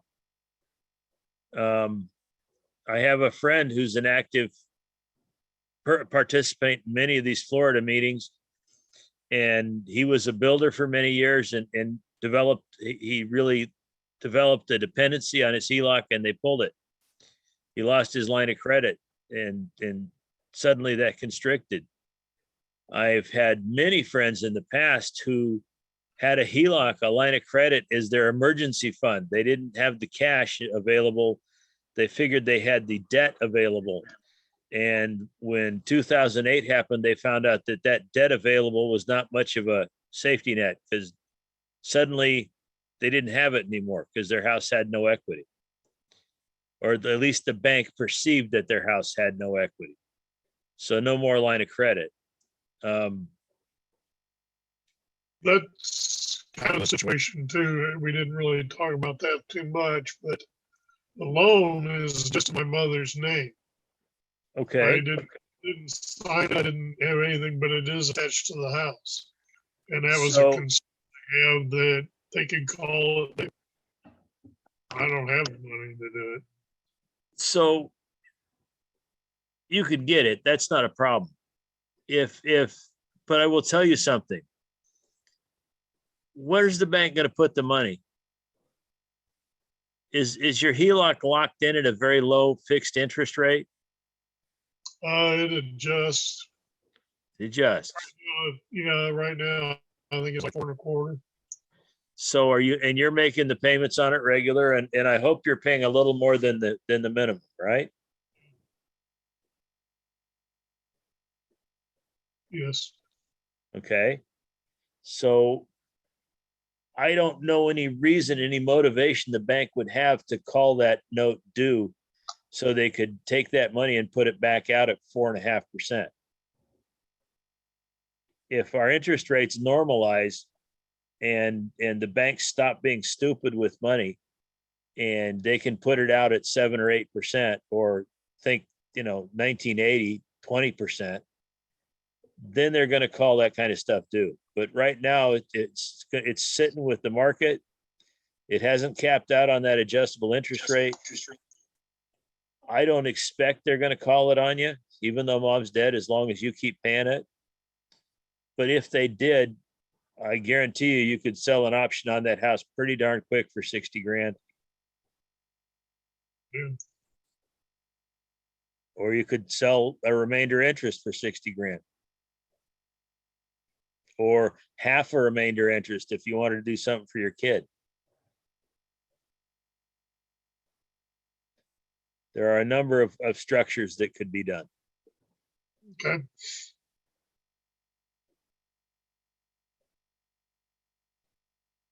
Thank you. That has been helpful.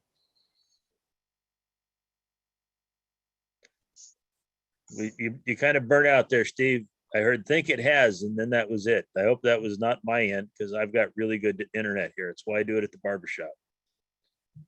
I think it has been helpful. Oh, the bank hasn't been helpful? If they haven't called it. No, your information tonight's been helpful. Oh, I've been helpful. I mean, I have friends that are in the mortgage department there that don't deal directly with it, but they said as long as I make the payments, they don't care.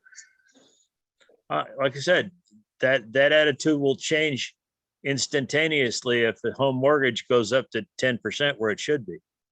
Yeah, true.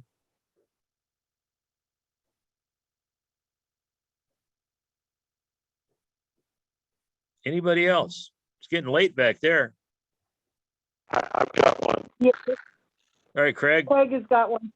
Craig, I don't know if we can hear you well. Try it again.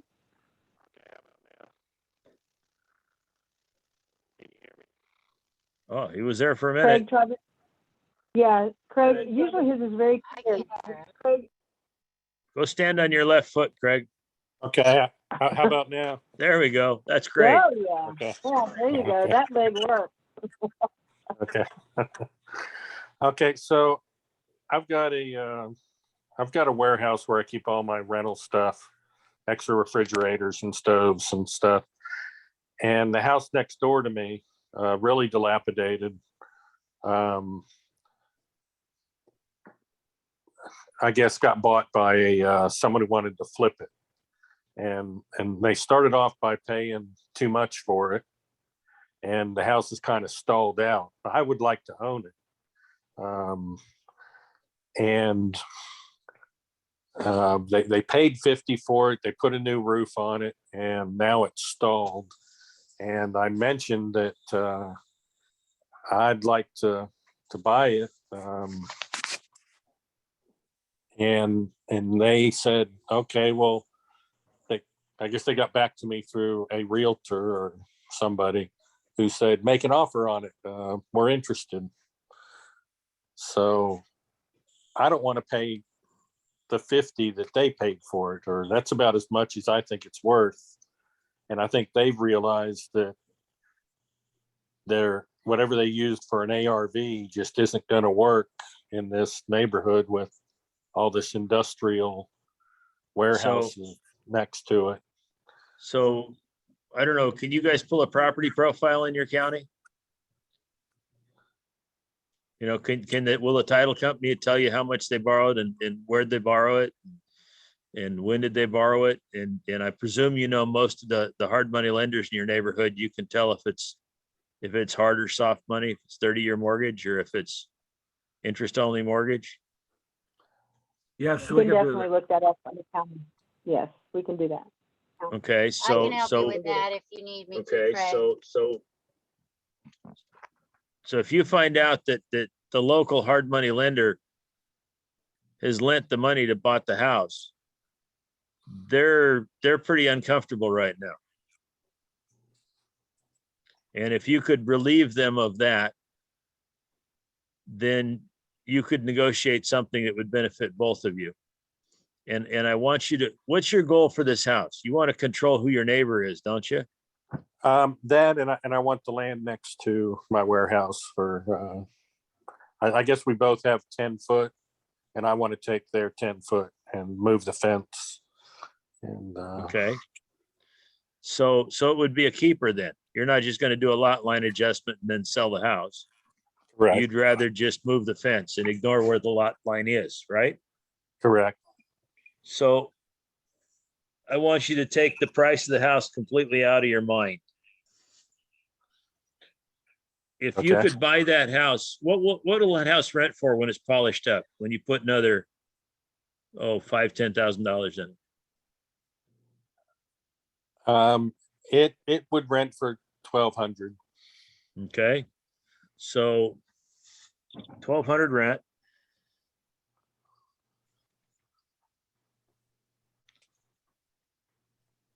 And which is going to generate $600 in income, right? Correct. And how much on top of that $600 would you be willing to pay to have that property you want and to control who your neighbors are?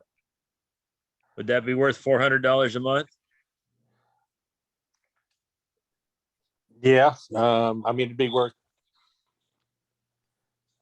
I mean, don't yell at me, but I pay cash and have all equity in my rentals. Okay. So you like paying taxes. I got that. Yeah.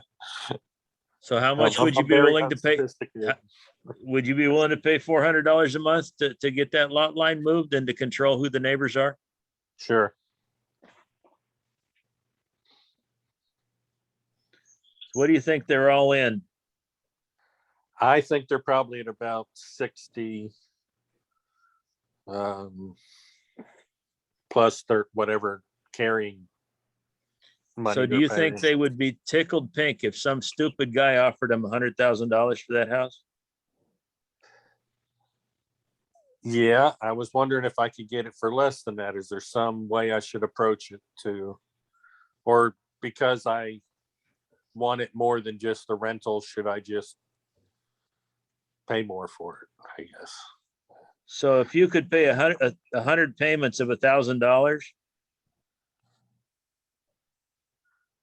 Okay, is that $100,000 for that house?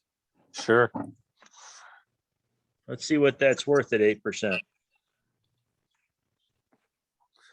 But aren't they in trouble? Don't they need this? Their hard money person paid back? I know somebody that might buy half of that note from. So Maybe you is could buy maybe you could buy the whole So note from is the hard money lender too. $70,000 cash a good price for that house? To you? Yes. With the benefits you get of it? Yes. Well, that's what 100 payments of $1,000 is worth at 9%.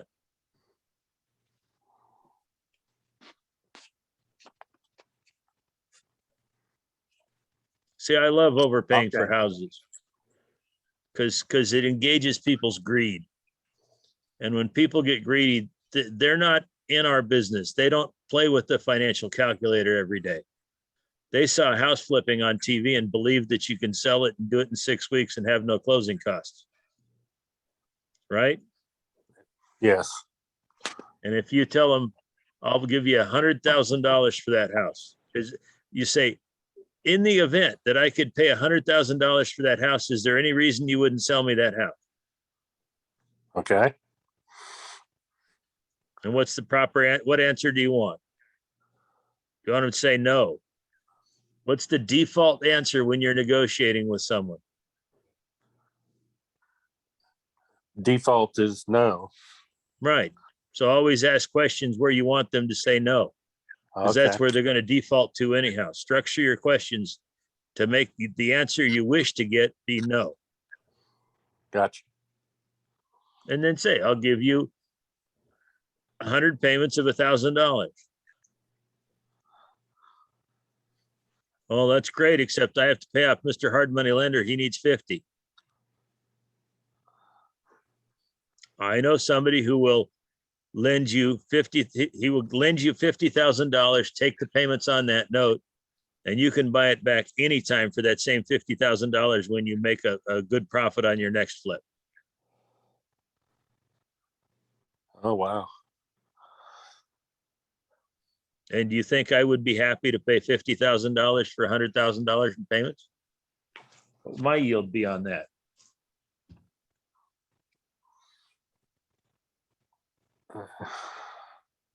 I'd make 19% on that little loan. I'd be pretty happy with that, wouldn't you? Yeah. Who got lost?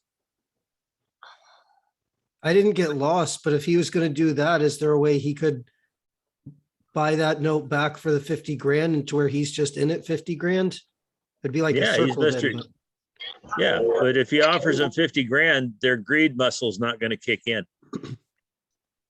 And if they decide to take the $100,000 offer and his financial friend came in and bought the loan for 50,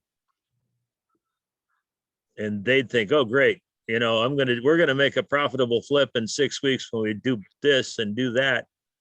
I mean, they've still got the bug. They have to lose money about 3 more times before they figure out that TV's not real. And all that time, they're pretty sure they're going to buy that back. They're not going to let you have that 100,000 for 50.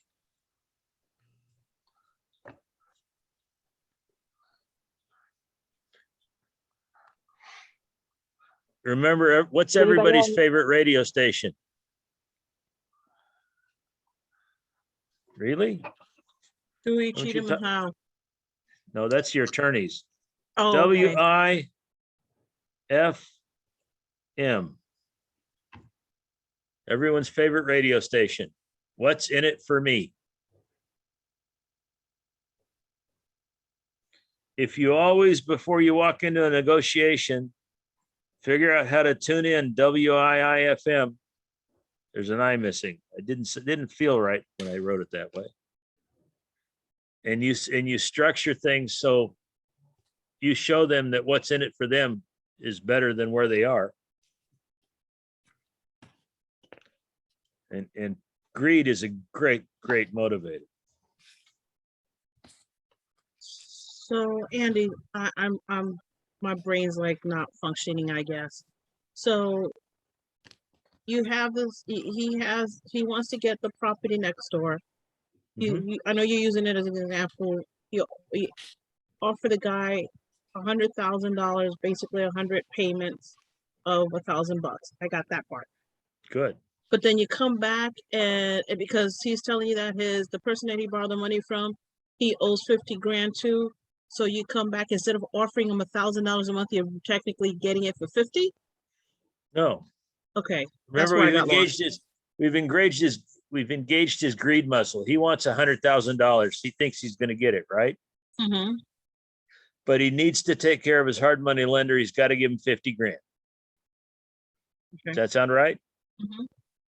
So instead of saying, well, here's your 50 grand, go away, you say, a friend of mine, I know a guy, and I don't know for sure, but I'm pretty sure he will buy this note from you for $50,000 and give you the right anytime in the future to buy that note back for the same $50,000. Does that? Okay. So it's a third party.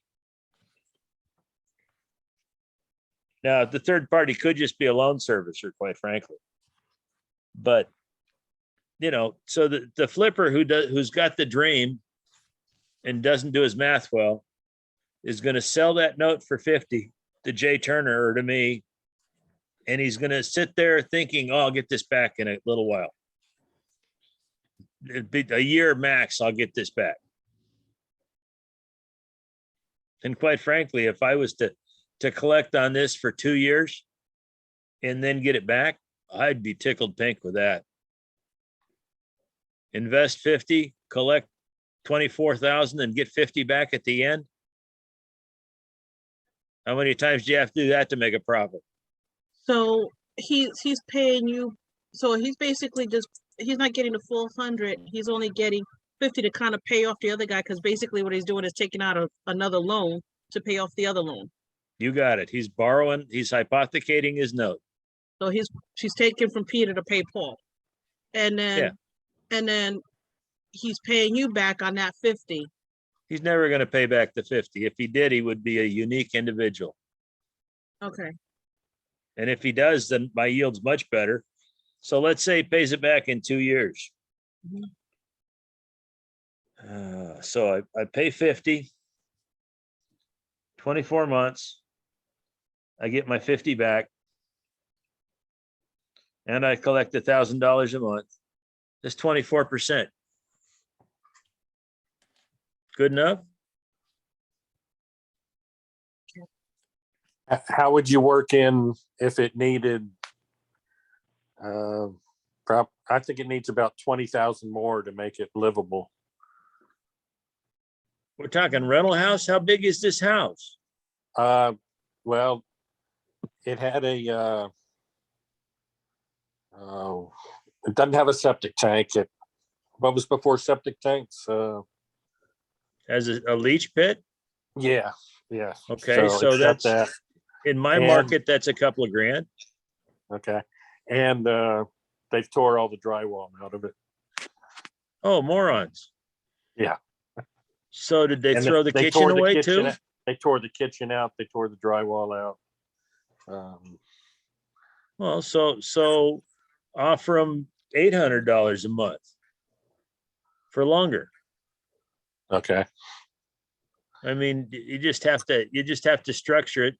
They're over their head. They're just, they are your classic saw it on TV house flipper. Definitely wannabes.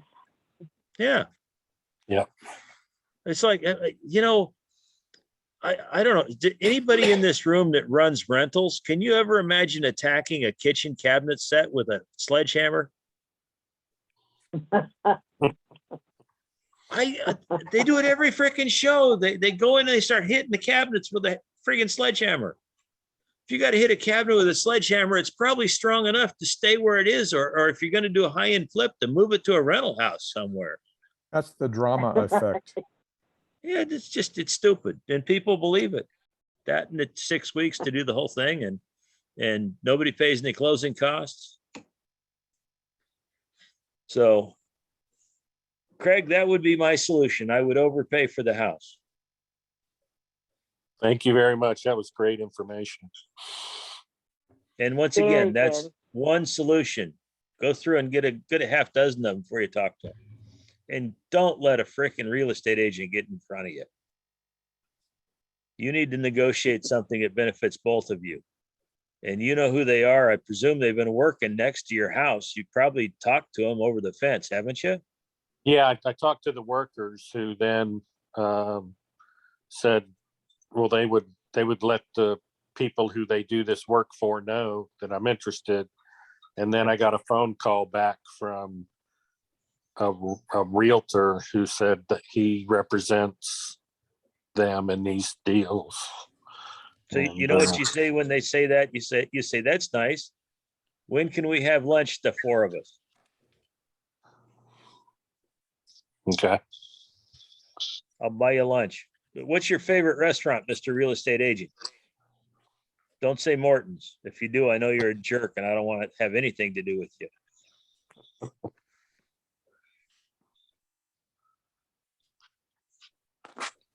And structure. So Andy, that could bring up an interesting conversation about let's say that lunch happens and you got a realtor in front of you along with the guy or girl that owns the property. Okay. How do you create that relationship with the owner right then with the realtor in the middle of the two of you? What's a good way that you do it? So when he calls and makes the appointment and sets it up, right? And I call Mr. Real Estate Agent, who's not giving me the owner's contact information yet, because that's, he's not allowed to share that. The day before to verify we're meeting at the Mexican restaurant downtown, and we're going to be there at 1 o'clock. So the lunch crowd's kind of broken up a little bit. We can talk. And we verify that. And he says, yep, we're going to be there. I'd say, I have a request for you now. I'm going to structure an offer that will work very well for your clients, but it's going to be kind of weird. It might be an offer you've never seen before. And I need you to do one thing for me. I want you to not interrupt. I want you to let me pace my presentation. Let me talk to your clients. And when I'm done, I'm not expecting an immediate decision. When I've presented my offer or offers to your client, I'm going to excuse myself. I'm going to tell you both to have a very nice day. I'm going to go pay the tab and I'm going to go home. And I want you to take the time after I leave and you counsel your client. And if you do that and there's an agent involved, always put 10% down, no matter what the structure is. Why do we always put 10% down where there's a real estate agent involved? Take care of the realtor. That's right. He wants his commission, and 10,000 is his commission and closing cost. So he's going to get paid.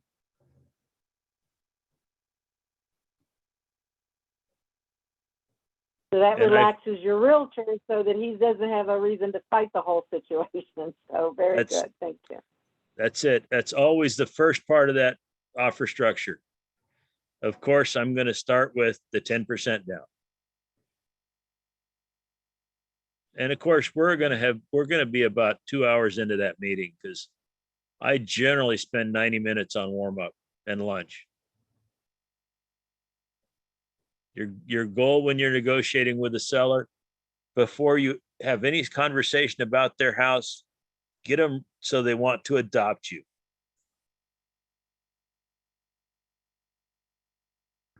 Andy? So what is Walter, go ahead. Please, you couldn't hear you. Yeah. What if the seller is not a person, but an LLC from out of town? Well, the LLC from out of town has an owner that's in town, most likely. And they believe that stupid stuff on TV, and they got a Nevada LLC because somehow that's going to protect them. They coordinate the whole market retail transaction. Okay, so what if the owner is the managing member of the LLC and lives 100 miles away? Well, then, there have been some amazing benefits of the COVID thing, whatever it really is. And that is that I've been able to go to the St. Petersburg Exchange almost weekly for the last 2+ years, where normally I only get there 3 or 4 times a year. Everyone on the planet knows how to Zoom now. Grandparents are Zooming with grandkids. So you can have a Zoom meeting. It's going to be tougher to get that warm up, but you can work on it. And if you structure to do that, you can do it. It's tougher, but we have the tool. Use it. 100 miles is a pretty short trip for a great deal on a house. But would it not make it a little more difficult to do search of records when the owner is that LLC from out of town? It might. Obviously, it might. LLCs have an agent for service. They generally have some kind of an office. You can tell who created it. In most states, LLCs, you have a list of the officers. Unless they're still using the shill officers that you got at Nevada corporate headquarters, the officers are the principal or their family. Fortunately, in Florida, we have the Sunshine Law and a state website called SunBiz, where you can look these corporate officers up, or the corporations up, and get that information. I believe that's nationwide.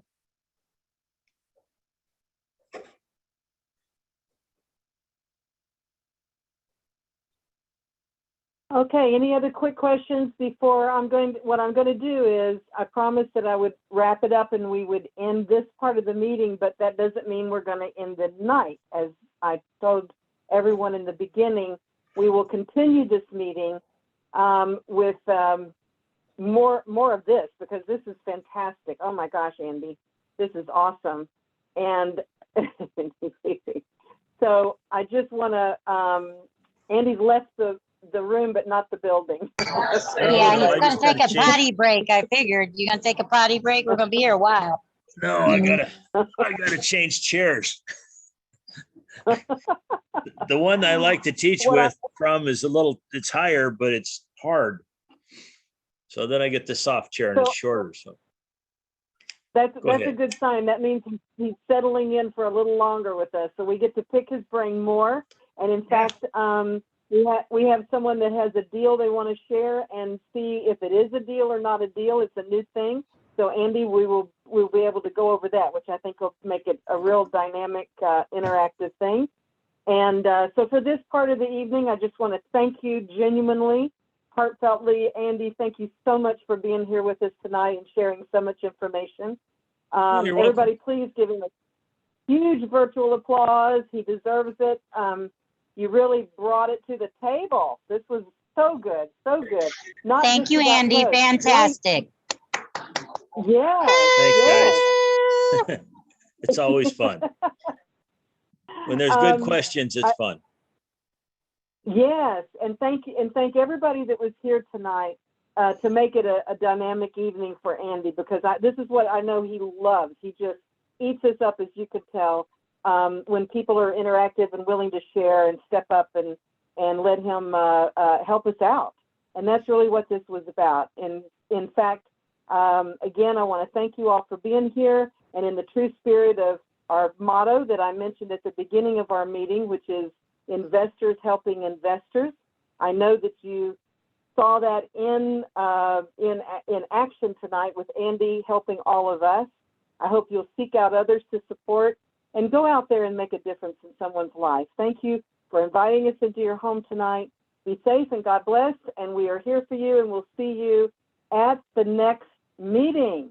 All right. Cool. Okay, now,